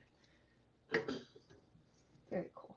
And I'm regretting not buying a couple of more. So one of the things I promised to myself when I started the Kifi experiment was I was going to make every effort possible to not use anything synthetic with it, like no plastic, no silicone, just things that as reasonably as possible are what they probably would have used themselves. So wooden spoons, olive wood especially, my little bamboo stirrers, and obviously the pots and stuff. And when I'm measuring things, I'm either using metal unlined or I'm using glass. Fun fact, glass was incredibly rare and prized, but they had it and they had the ability to make it. There's a question about whether you can recommend any resources or better people to ask for resources about old Nordic traditions and practices. There's a fellow, Ragnar. He comes to Convocation. I follow him on Twitter. Do you want me to? I'm trying to remember the last name that he has. It's like Dacia. It starts with a D. Like Dracana? Yes. Okay. How did I know that? That's weird. I'm pretty sure that is the guy. Modern Viking. I like his attitudes. He seems really quite like very genuine. Avoids the cringy Aryan white nationalist stuff that bleeds into some aspects of that. Because there are definitely some folks who have started to use Viking-themed paganism as an excuse to be white nationalists, and fie upon them, I say, fie. Because anything else I'm going to say is just going to be me cussing a blue streak. I am not actually finding him on Twitter. Look on Instagram. Okay. Instagram.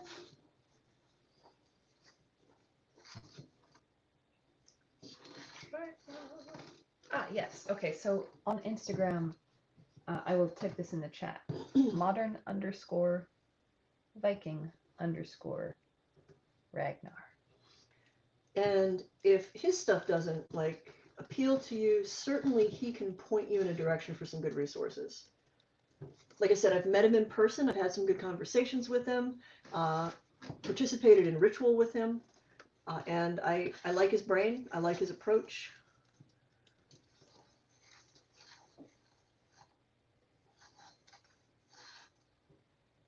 Someone else is asking Do you know of any groups that are occult focused that are not as past life focused as your group that you would recommend?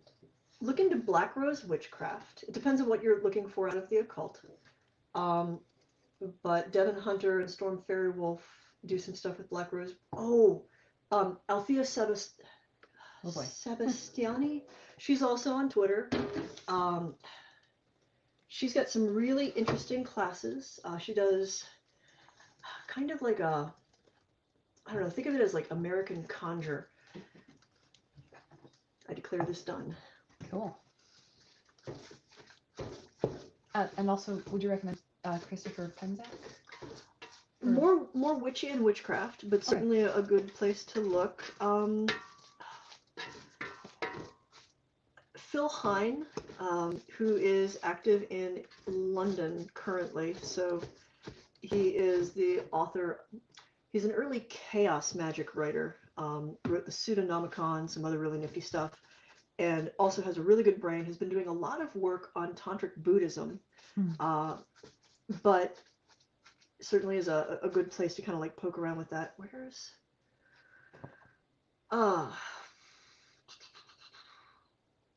trying to think of what else. There's so many different flavors is the hard part.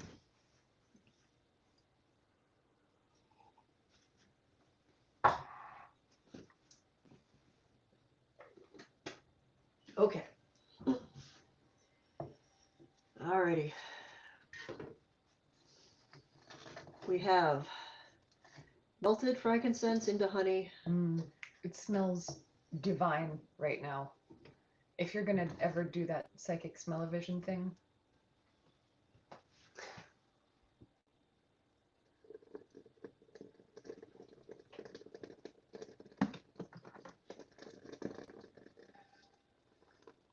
Nope, that is a Ooh, whole so chunk of delicious. tree. Oh, into the Kifi it goes. I'm gonna scrape a bit at Do you want this me to bit. scrape on that? That would be fantastic.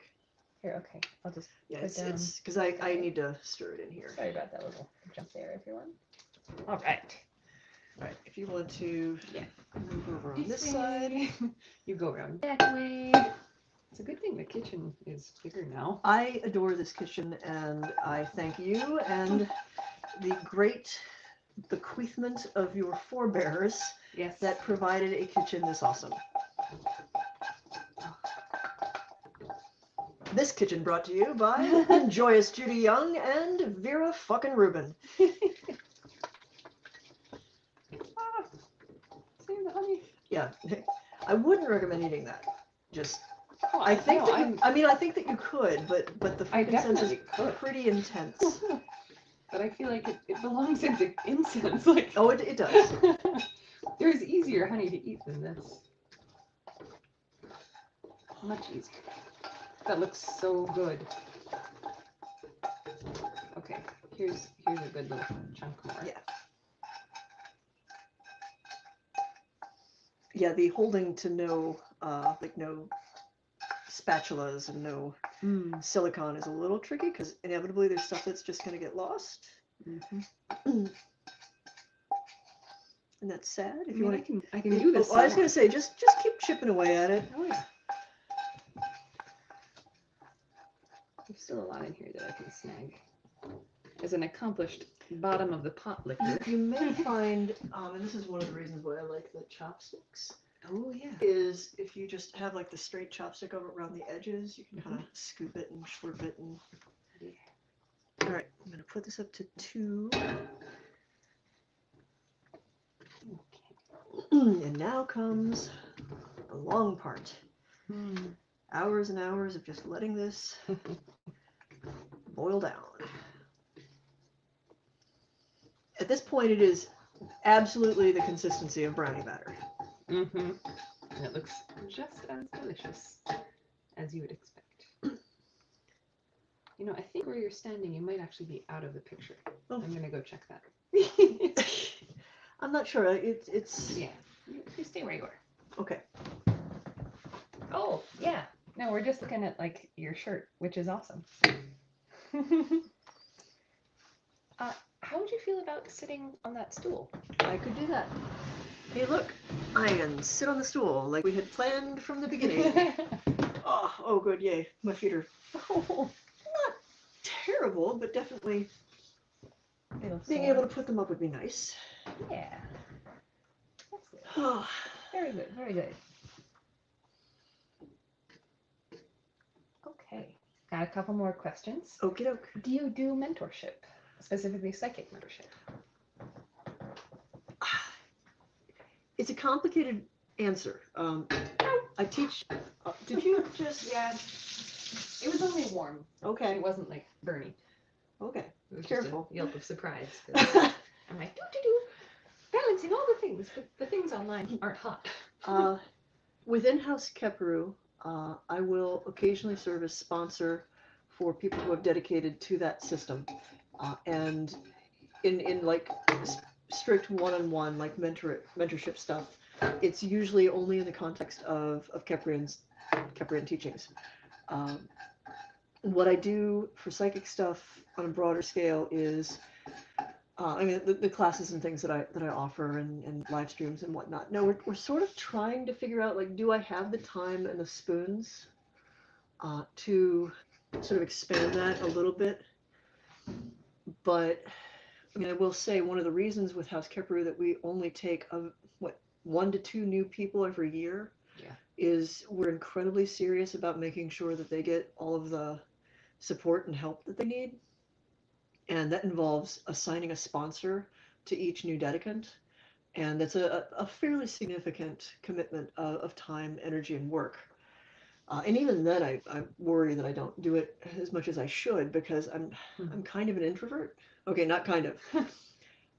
Well, I'm a level of introvert that, like, in a different circumstance, I would probably be a recluse on a mountain. But there's also the issue of, you have like 17 literal jobs. Yeah. All of which dance around between being full-time and being part-time. I can't actually get this off. Can you scrape? Yeah. Okay. So the answer is I try to make up for the fact that I'm not doing much one-on-one mentor work by offering more classes that are smaller classes, small group work, and kind of mentor at a distance by just having tons of classes everywhere. It's honestly like trying to make teaching a more efficient process is why I started writing some of the books that I wrote.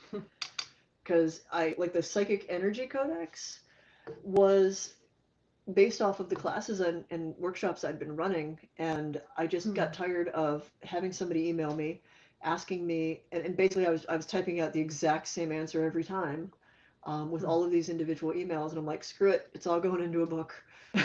One-stop shop, you've got all your answers. Is that how all 35 of your books came about? I mean, some of them come about because I was just curious, or I did a research project, and it just sort of naturally turned into a book. Lots of different reasons. A couple of times, like Sumerian exorcism, it was just the archival impulse in me was offended deeply that this person's that Henry Lutz's translations of the Maklu texts and related stuff had just been lost. Like, this poor fellow had gone to the effort of translating them. They were such cool stuff, and nobody was doing anything with them because they were about magic, and magic. I think maybe at the end of... Yeah, I think we might be. I mean, also this has started to harden. It will. It's probably a good idea. Like, just at this point, we get to figure out how well does it clean up. It's up to you. It's not going to kill you. It probably tastes real weird, piney. I'm happy. Okay. It's like licking hard pine sap that's somehow sweet instead of just like being sticky and sticking all over your tongue. I mean, people chew Really chew this stuff, so.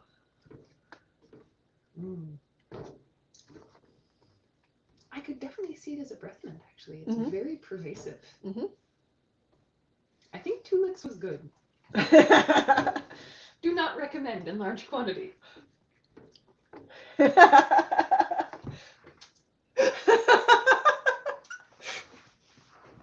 Interesting.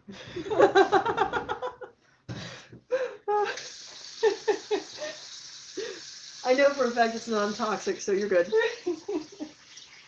Thank you.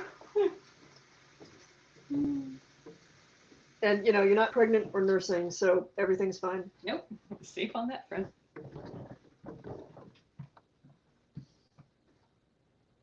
Cool. Okay. What is a good resource to use to start doing shadow work and uncovering and addressing potential past life crap? Oh. Oh, I wish Joy or Gwyn were on the thing because I'm certain they've got some fantastic recommendations. Mm-hmm. I cannot think of good books off the top of my head right now. Yeah. And that's not very helpful. I mean- and also, like, I'm not going to say, oh, you should just read, like, the collected works of Carl Jung, because that's not going to help you. That's Yeah, that's more theory than Yeah. practice. It is way more theory than practice. I mean, I feel like actually the answer that you've given a couple other people for a couple of other different questions would be really useful here. Like if you start journaling. Well, I mean, yeah, I mean, Like, the it's- default always is, like... Yeah, because it's looking within. And I guess the real question is, are you in a solid enough place now to start digging into some really uncomfortable stuff and recognizing, like, this is what I need to be working on? Related, not usually billed as shadow work exactly, but called pathworking. And I know that there's a couple that do this specifically with the tarot, where you use each tarot card as a meditation to kind of like go through the qualities of your personality that card either reflects or kind of stands opposed to. And it's used to fairly good effect when you focus exclusively on the major arcana. So poke around at pathworking, and pathworking the tarot, if tarot is a symbol set that speaks to you, as a way of kind of giving some structure and getting some prompts for exploring these aspects. It's not a perfect fit, but you know it's somewhere to like maybe explore to see, does this appeal to you as a possible route to starting to like ask the questions and peel stuff back. There's, and this is going to seem like a divergence, but there's a deck. It is not a tarot deck at all. It is not an oracle deck. It is called the CBT deck. It is a cognitive behavioral therapy deck, and it is basically daily prompts of ways to rethink and look at your world and your life differently. It is more tuned toward managing expectations and shifting anxiety and shifting negativity. So it's less directly shadow work and more some prompts that you can use to kind of meditate on you know what you want to think about that day, which again, not quite an answer for the actual question, but I picked a deck up because one of the people reaching out to me had was trying to figure out like kind of how to manage some anxiety and some stuff that was welling up due to past life and this life stuff, and the two were really entangled. And my strong and continued to everybody recommendation is make sure you deal with this life stuff first. If you know you have trauma, if you know that you've got stuff that is suppressed or unresolved from this life, you will not be able to adequately work through and work with material from a previous life until basically you lay a stable foundation by dealing with what you're carrying from this one. Now, as you do that, you're going to find that at certain points in that journey, past stuff will come up. And you'll see that some of them are interlinked and kind of in lockstep. But it is best to work with this life stuff first, because it puts you in a more stable place to handle some of the weirder shit that might come forward in the past life stuff. Psychic vampire questions. We've got a couple of those now. As a psychic vampire, how do you work through times when access to energy sources is diminished? Which happened frequently. So one thing I learned to do, which was kind of I thought of it. God, I watched way too many sci-fi shows as a kid. You know those times when like the Star Trek Enterprise has been like hit too many times and the warp nacelles aren't working and they have to like go to backup power, and like they tune almost everything down except for like life support. So as a teen and an early 20 something, that was how I thought of the times when I knew I was going to be solitary for months at a time. I would dial back all of the things that I did that expended energy to the barest necessity. I have taught this in a couple of gathers as balancing your checkbook. Think of energy as cash flow. Think of all of your abilities and everything that you do. And as a psychic vampire, one of the things that you're using energy to do is to keep your body running, and to manage pain or to work beyond it. Like there's a lot of stuff that a lot of folks who are psychic vampires, like there's body stuff that doesn't work right unless you are putting energy work into working around it. So you think about all of the things that are the checks that you write on a regular basis. If you are engaged in even indulging in like big showy psychic stuff, lots of magic stuff, if you are going to places where you know that like it pulls your energy this way and that, and you have to do a lot of stuff to protect yourself, consider that you are spending money. You have to write a check to do every one of those things. If you do not have enough money, i.e. energy, coming into your account, you can't cash all those checks. So in the same way that you would make a monthly budget, you need to sit down and think about, where is all my energy going? What are all my expenditures? What can I do without? Like, what's the simplest stuff to cut out? Okay, so that means that like that, I don't have to account for that energy coming in. And there are times when it means that you are down to like bare subsistence and the energetic equivalent of eating ramen once a day, and that sucks. How to manage that, and this is pretty applicable for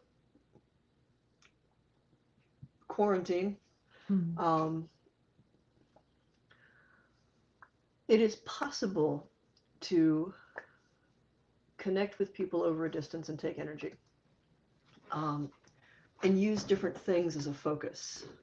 On a telephone call, using the sound of their voice as a focus to place yourself where they are at and kind of close the distance and do an energetic exchange. And let me, with the caveat of, this would be with their knowledge and their permission. It is possible to use connecting over the internet, talking with someone, doing a voice chat, even role-playing in a video game. There's another person on the other end there, and the act of interacting with them can be harnessed as a focus, as a way of tricking your brain into thinking, I'm right there with them. You're closing a conceptual distance. And while that itself takes a little bit of energy, the payoff is that you're not trying to like feed from somebody who is 500 miles away.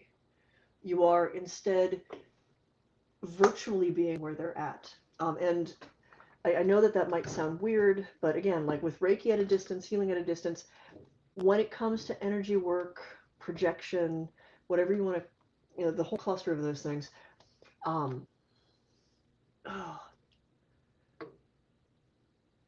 distance is less about physically traveling, and it's more about making the cognitive leap to connect. So if I spent a good 5 years experimenting with role-playing on an MMO with people who were aware of what I was doing, and using the text and using the interaction, and using even the avatars that were our representations as ways of turning that into a magical act, of ways of focusing on that.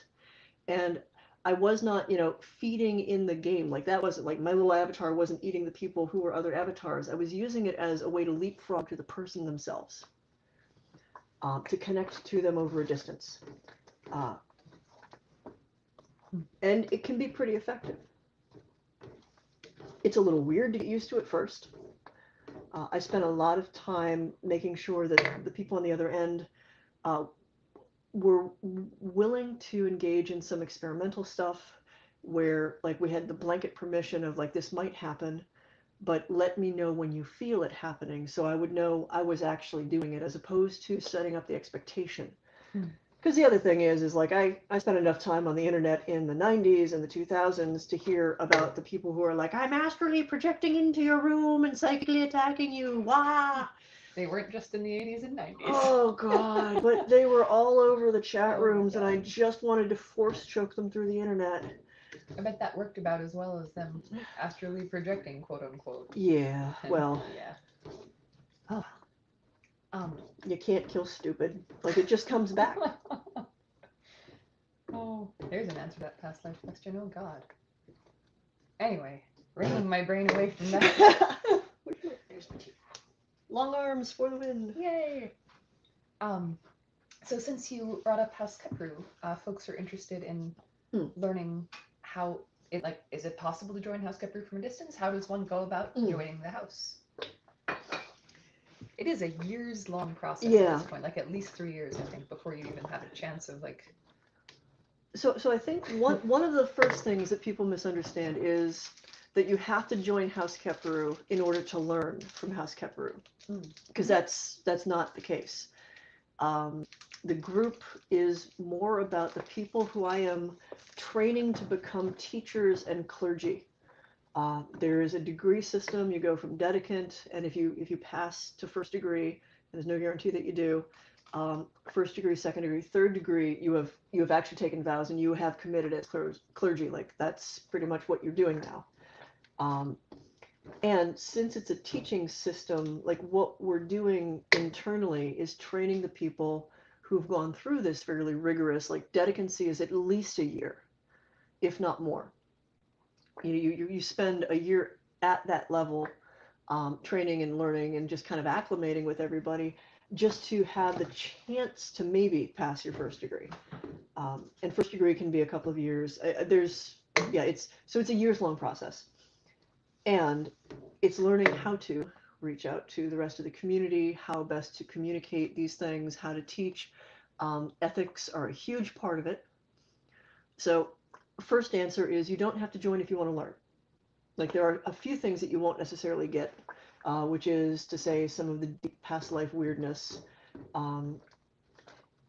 But that comes with the caveat of, if you have a memory and you share it with me and it is recognizably something that's part of that, I'm actually obligated to, but by vows, to engage with you and kind of explain some of that.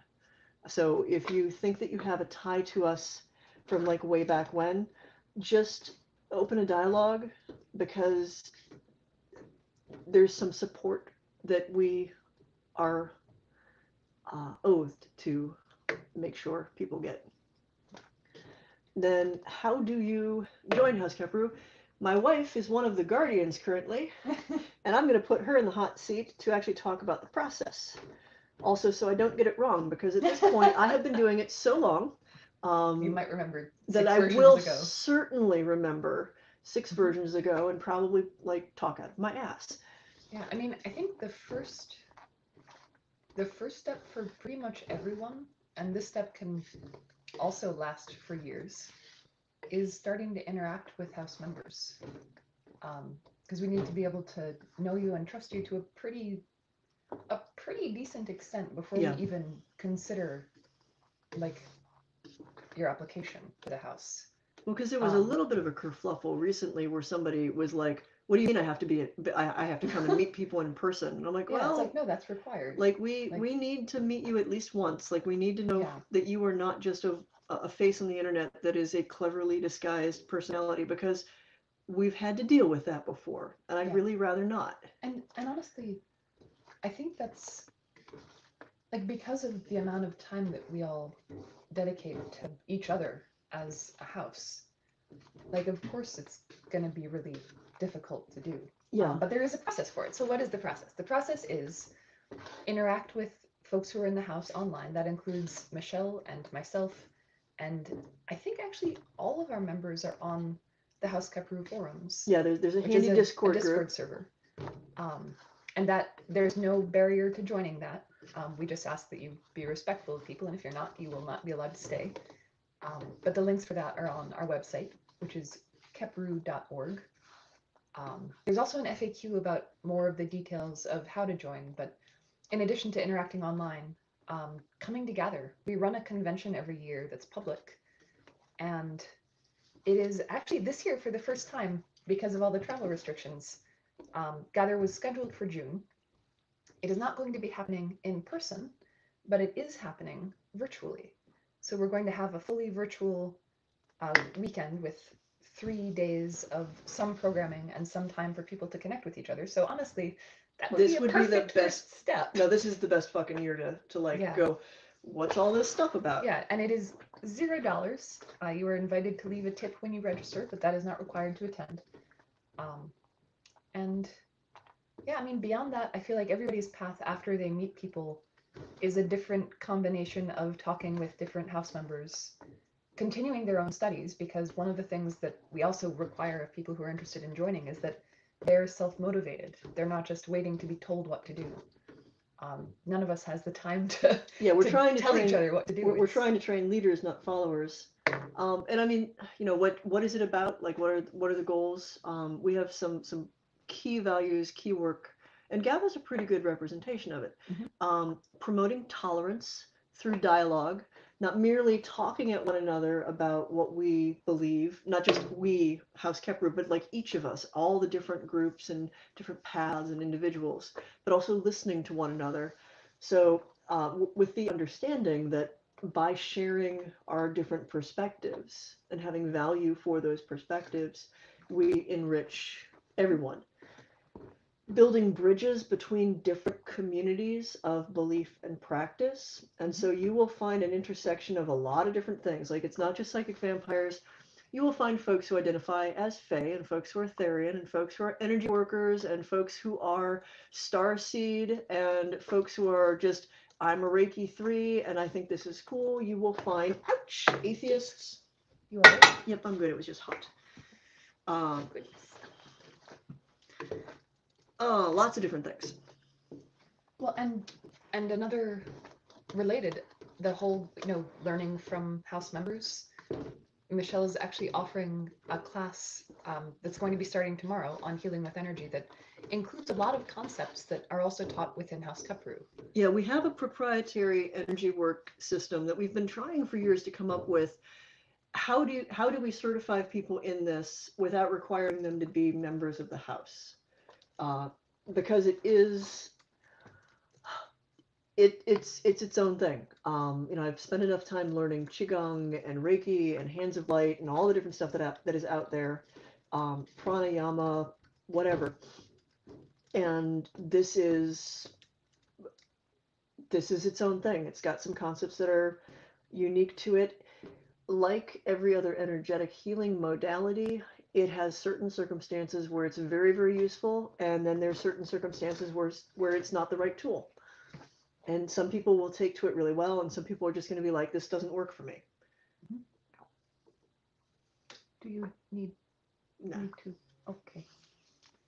I don't think so anyway. As long as you're not, in fact, on fire. No, I'm not on fire, although I'm realizing that it was warm for a little while. So actually, could you come over and stir it as it's starting to spit? And I will just, to make you feel better, run this through some cold water. Good. Thank you. That does make me feel better. Except for the whole spitting part. I'm delicate. I'm not fireproof. I'm cold waterproof. But that's not very helpful for this.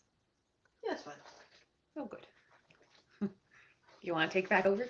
Yeah, because it's Okay. going to start. Yeah, it's really Yeah, I'm going to put interestingly it down goopy. to like between 1 and 2. Okay. So that it's less prone to spit. Yeah. I was more concerned about the puck over there because it's. Oh. And It also, seems good. if you are stirring it, do not bump your wrists Mm. against those. Yeah, I can imagine those are super hot right now. All right. They're hot enough. Another psychic vampire question. Okay. Can children inherit psychic vampirism from their parents? And how does one even tell if someone is a psychic vampire? Themselves or other people? So there used to be a support group for parents that were pretty sure their kids were psychic vampires. And, the hard part with that is letting the kid be a kid and discover their own thing, and not trying to, like, impress a certain way of looking at the world on them. The last thing you want to do is just assume that your kid's going to be vampiric just because you were, and then, like, raise them with that and kind of, like, influence their identity. So the best thing to do, it's the same thing, same approach you have if you think your kid's psychic, if you think they've had a past life, whatever, let them come to you. Let them ask questions.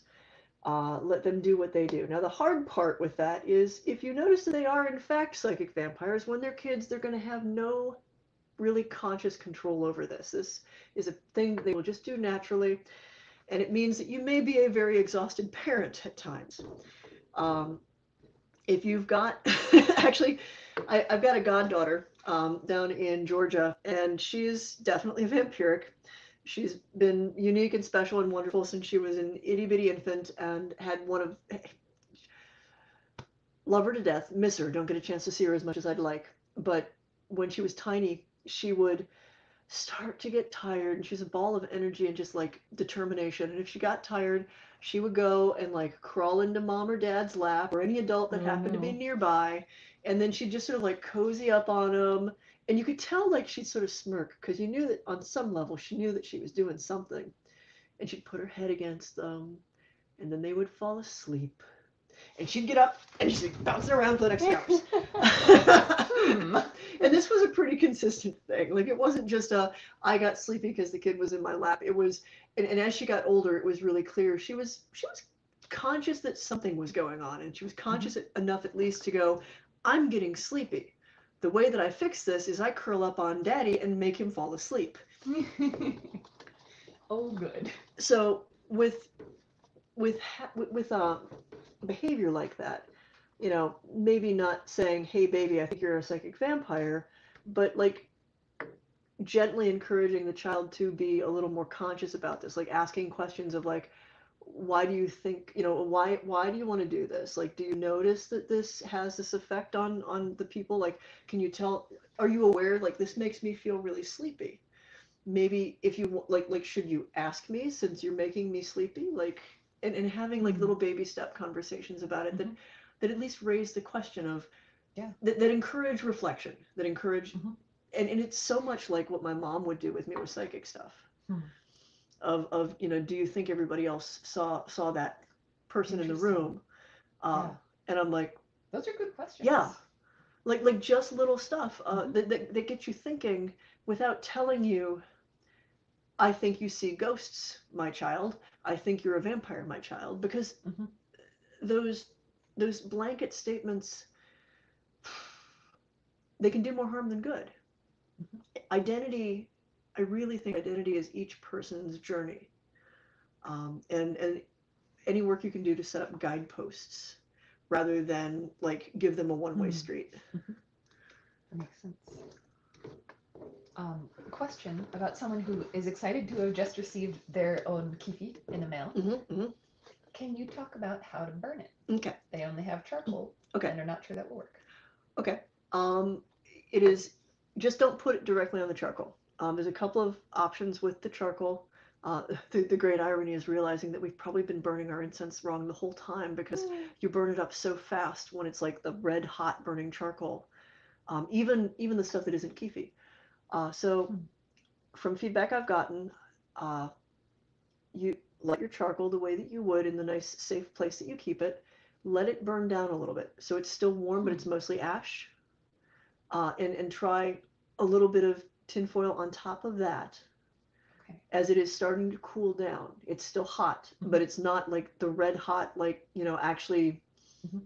And you had just explained this to me a little while ago, that you shouldn't burn the whole chunk of Kifi. Oh God, no. Take a tiny pinch off of it.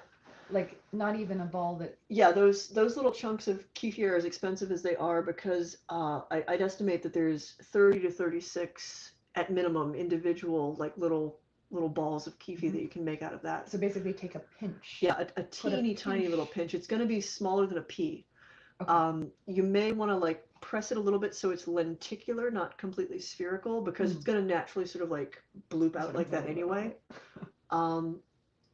other recommendations if you're working with a charcoal is if you can put something a little bit above the charcoal.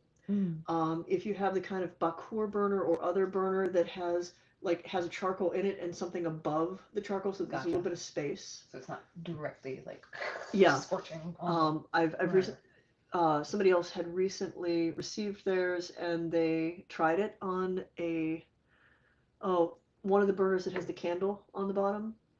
It's usually like a potpourri burner, and they found actually exactly what they described is what happens if you're burning it right. So those with a candle may work.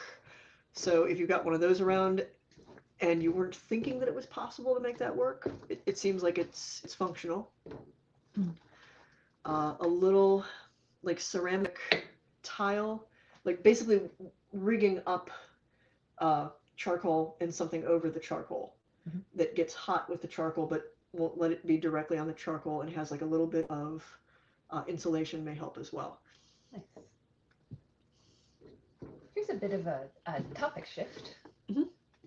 Someone is curious how the book, The Dictionary of Demons, came about. So, I used to be a GM for Dungeons and Dragons and a bunch of other role-playing games. I started playing Dungeons and Dragons when I was 10 in 4th grade.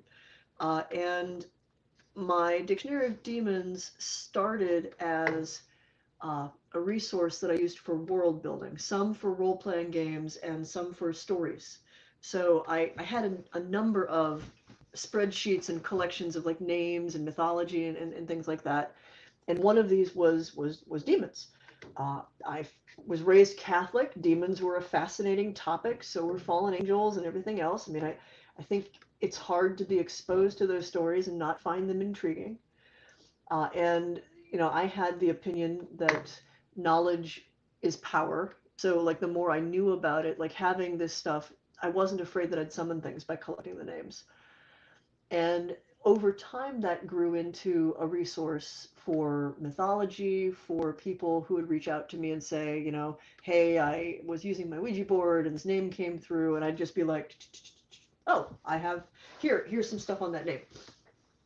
And I was expanding it. I think I started expanding it into what would become an actual book when I was on the Angels Are Weeping tour with Ern. Because I remember distinctly the complete ridiculous scene of me sitting like in the practice room in Chicago, and like they're going through all the sets and everything, and I'm just sitting there hammering away and you know, working on some of this when we are in between sets at places where like Ern played and opened for a number of folks. Babylonian Tiles, Ern opened for Typo Negative. I was not there for that one. Ern toured with Taria of Nightwish. I had to pass on the entire tour because I was filming with Paranormal State. Right? Right? But, I mean, suffice to say that, like, we were not by any means famous, but we definitely got to play some really cool venues and some really cool things. And I'm sitting there, like, in between stuff, just hammering away at demon research and sigils and whatnot. Finally, what made me actually turn it into a book, like the resource that it currently is, was on Paranormal State. There were 2 episodes where the locations were really close to one another. Father Bob was on one of them because they thought it was demonic. And then we were on the other one because it involved a weird murder thing. But it meant that Father Bob and I were staying at the hotel, in the same hotel. So we ended up sort of basically talking shop in the lobby after I'd done my walkthrough for the one that I was on. And he was lamenting the fact that, like, when he's doing his exorcism and deliverance stuff, sometimes he'll get names, but he doesn't have any good resource to go and look them up. And first I was like, well, you know, do you have access to, like, you know, the Malleus Maleficarum or the Compendium Maleficarum or this? And this was when I first realized that Catholic priests aren't really taught Latin very well anymore, like enough to recite the Mass, but it's not the focus. So long story short, I was like, I've got a bunch of books. I've got a bunch of stuff. I will make you a resource. And that turned into the Dictionary of Demons. 1,500 plus names later, and a bibliography that is probably 20 pages long. I'd be surprised if it was less. It's there's so much stuff that I. Well, and with all the stuff you just added too, like there's gonna be even more. I Oh my God. I tread so dangerously on incurring my wife's wrath. Oh, you did. Because I didn't finish the work that I was supposed to do for the Dictionary of Demons 10th anniversary edition in time for our annual vacation to her favorite place on the planet that isn't out west. Thank you for the clarification. But a place where I can also enjoy the space with you. Like I can't go hiking out west where she does for so many reasons of health. But we go to this place called Mohonk, which I think of sometimes as Disneyland for rich people. But it's so much classier than that's the thing. Is like when you it say definitely. that. Well, no, like there's a quality of people that it definitely that go there to feel fancy and rich. Yeah. And I like what really appeals to me is the land. Yeah. The history, the family, the Smileys who own this space. Like it's not 150 years of being owned by Quakers Yeah. and used for peace talks is a pretty great legacy. Yeah, no, it's this really fantastic location up in International the peace talks. the Catskill Mountains, not the Adirondacks. No. 'Cause anyway, so it's a little pricey to go to, but it's a thing that we do because honestly because of Illyria's mom and grandma. Yeah. And I was working on the Dictionary of Demons the entire time. Yep, that's true. And guess who was the transcriptionist for that project? So we're sitting there. I mean, to be fair, like everything shuts down late at night. it's Like true. we tend to stay It's up true. late, and like we're just like rambling around this great big, very honestly haunted place. To give you some context, if you've ever heard the story about Stephen King and The Shining and the Stanley Hotel being the only place that inspired it, I beg to differ. I will say that several places were probably merged in his imagination. And Mohonk is a place that Stephen King comes to work and write. And if you have ever seen any of my photos of the place, it looks like the Shining Hotel, much more than the Stanley in Estes Park does. Not that I am denigrating the Stanley in any capacity, but there is something both magical and daunting about this massive old structure. And I mean, it's huge, It's hundreds of rooms, Up in the isolated at mountains. the top of this mountain, nestled in a little valley with a starfall lake.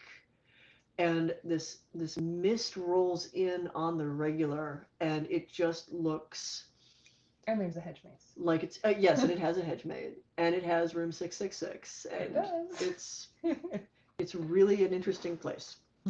But yeah, for our vacation last year, we worked on my Dictionary of Demons because I found one more book at the last minute. And let me tell you, it was not the book where like you can read it and then make a single entry. This book took a week. Well, it was mostly I felt bad that I'd overlooked it because I'd had it. Yeah.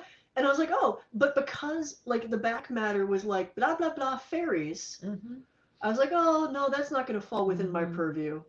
And then a fan had written in and was like, well, why don't you have the Book of Oberon source? And I'm like, well, Oberon and fairies, duh. And you know, poop on me for being that dismissive. So when I finally was like, well, let me double check because I remember skimming this and I saw a couple of things, and I skimmed it. And I did more than skim it. And then I got sucked in. And then I realized that there was absolutely no way responsibly to do this 10th anniversary update without including a lot of material from it. So my wife is incredibly patient and loves me a lot. You say that like you're pleading for something. But it's true. It's true. I like research. By the way, I get sucked into research. Like I am happy as a pig in shit when I have 15 different tabs open on my computer and I'm like cross-referencing like the entries in the Cunning Man's journal from like the 1700s in the Welsh International Library with that weird obscure one that was in like Middle French that I'm like, I think I know most of these words, but what the fuck is going on there? And then like some Latin and then some stuff that's just standard old English and just kind of bopping back and forth between all of that. And I get a little Christopher Lloyd bug-eyed. You toward get the your end. own special kind of excited. I really do. Fun I to do. See. You know what? Next time you do that, I'm gonna film some of it. You Because do it. Carefully, Like, don't let me carefully. know. Like, don't let me yeah. know because, like, Yeah. if like the like I'm trained to like show a Uh-huh. face to the media thing know. kicks in, like I'll be like, I oh, know. You'll stop being as silly, and Yeah. I will be sad. Yeah. So, an interesting question here. Speaking of other groups, other occult groups, yeah. what are your thoughts on Father Sebastian and the Ordo Strigoi? Whatever he's doing this year. V7. It's Yeah. Strigoi. I have not had very good experiences with Father Sebastian. I know that various people over many points in the evolution of his multiple systems have been well-meaning and even well-educated occultists. Todd, Father Sebastian, whatever he wants to go by, himself,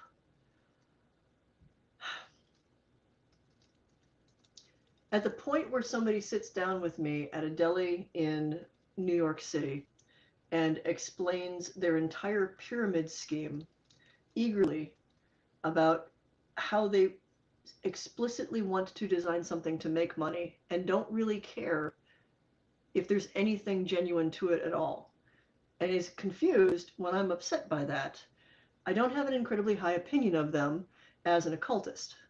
Possibly as an effective event promoter, possibly as an effective business person, but I would also suggest that you ask around and find out how many of the people who have ever worked for him have been paid at all.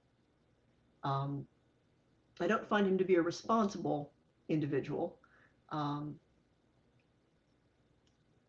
I was personally witness to some things that after the fact I realized he did not have a right to do, include taking a bunch of money from one of the events. And had I realized that, I think history might have gone quite differently, because it was not a small amount of money. Not a good person to work with at all.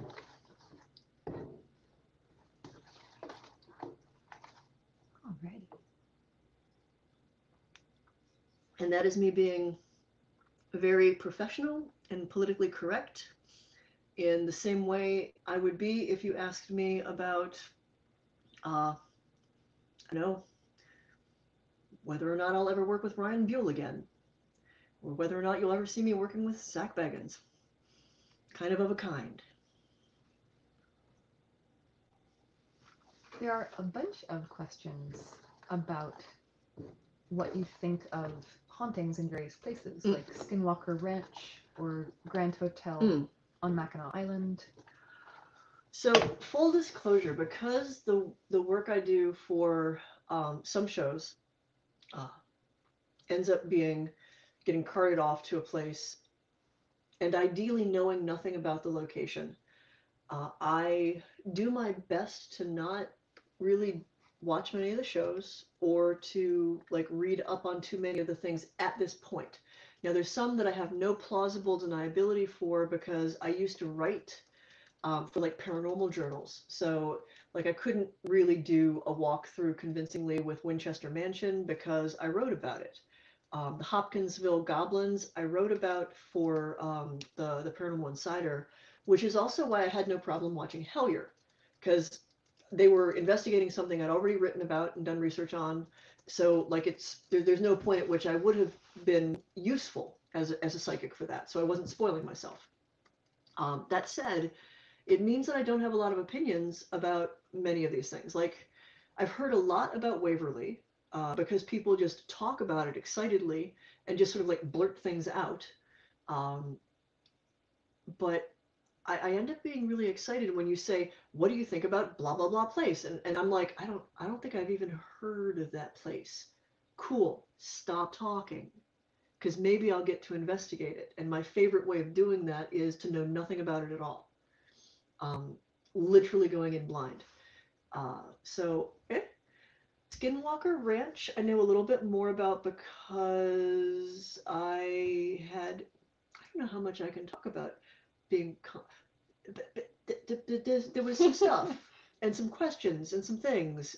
And in that respect, I actually was required to do a little research because I wasn't going exclusively as a psychic. So I know a little bit about it and a little bit about its history. But not enough to decide what I think is actually going on there. It's currently mysterious. I have not watched the current thing with it. I have seen some hot takes on the internet. And if John Tenney and I think it was, I know Tenney for sure had come. John Tenney had some issues about their use of animals, live animals, and trying to put them in a situation where maybe something bad would happen to them. And I will say that if the current investigation involved basically setting some animals up in the hope that they would be mutilated, I'm really not keen about that. But I haven't watched it, so I don't know. So I've been keeping track of the time. Yeah. I think we're about to have an alarm go off because you have that interview happening at 6. So I'm going to end this broadcast, but when the interview is finished, we'll be back on. It will probably not be earlier than 7 p.m., but I know there's going to be a lot more stirring to take place. I won't add the myrrh until we come back from all of that, and it won't be ready for that anyway. I've got it on really low heat so it's not spitting, which means that this process will take longer. Just FYI. That seems good. We'll also lose less Kifi in the process. Yeah. All right. Thank you, everyone, for being with us during this first bit of Kifi. What is this? Kifi reducing? Kifi. The Great Kifi Boil. The Great Kifi Boil of 2020. Part 2 to resume around 7 p.m. Good night for now.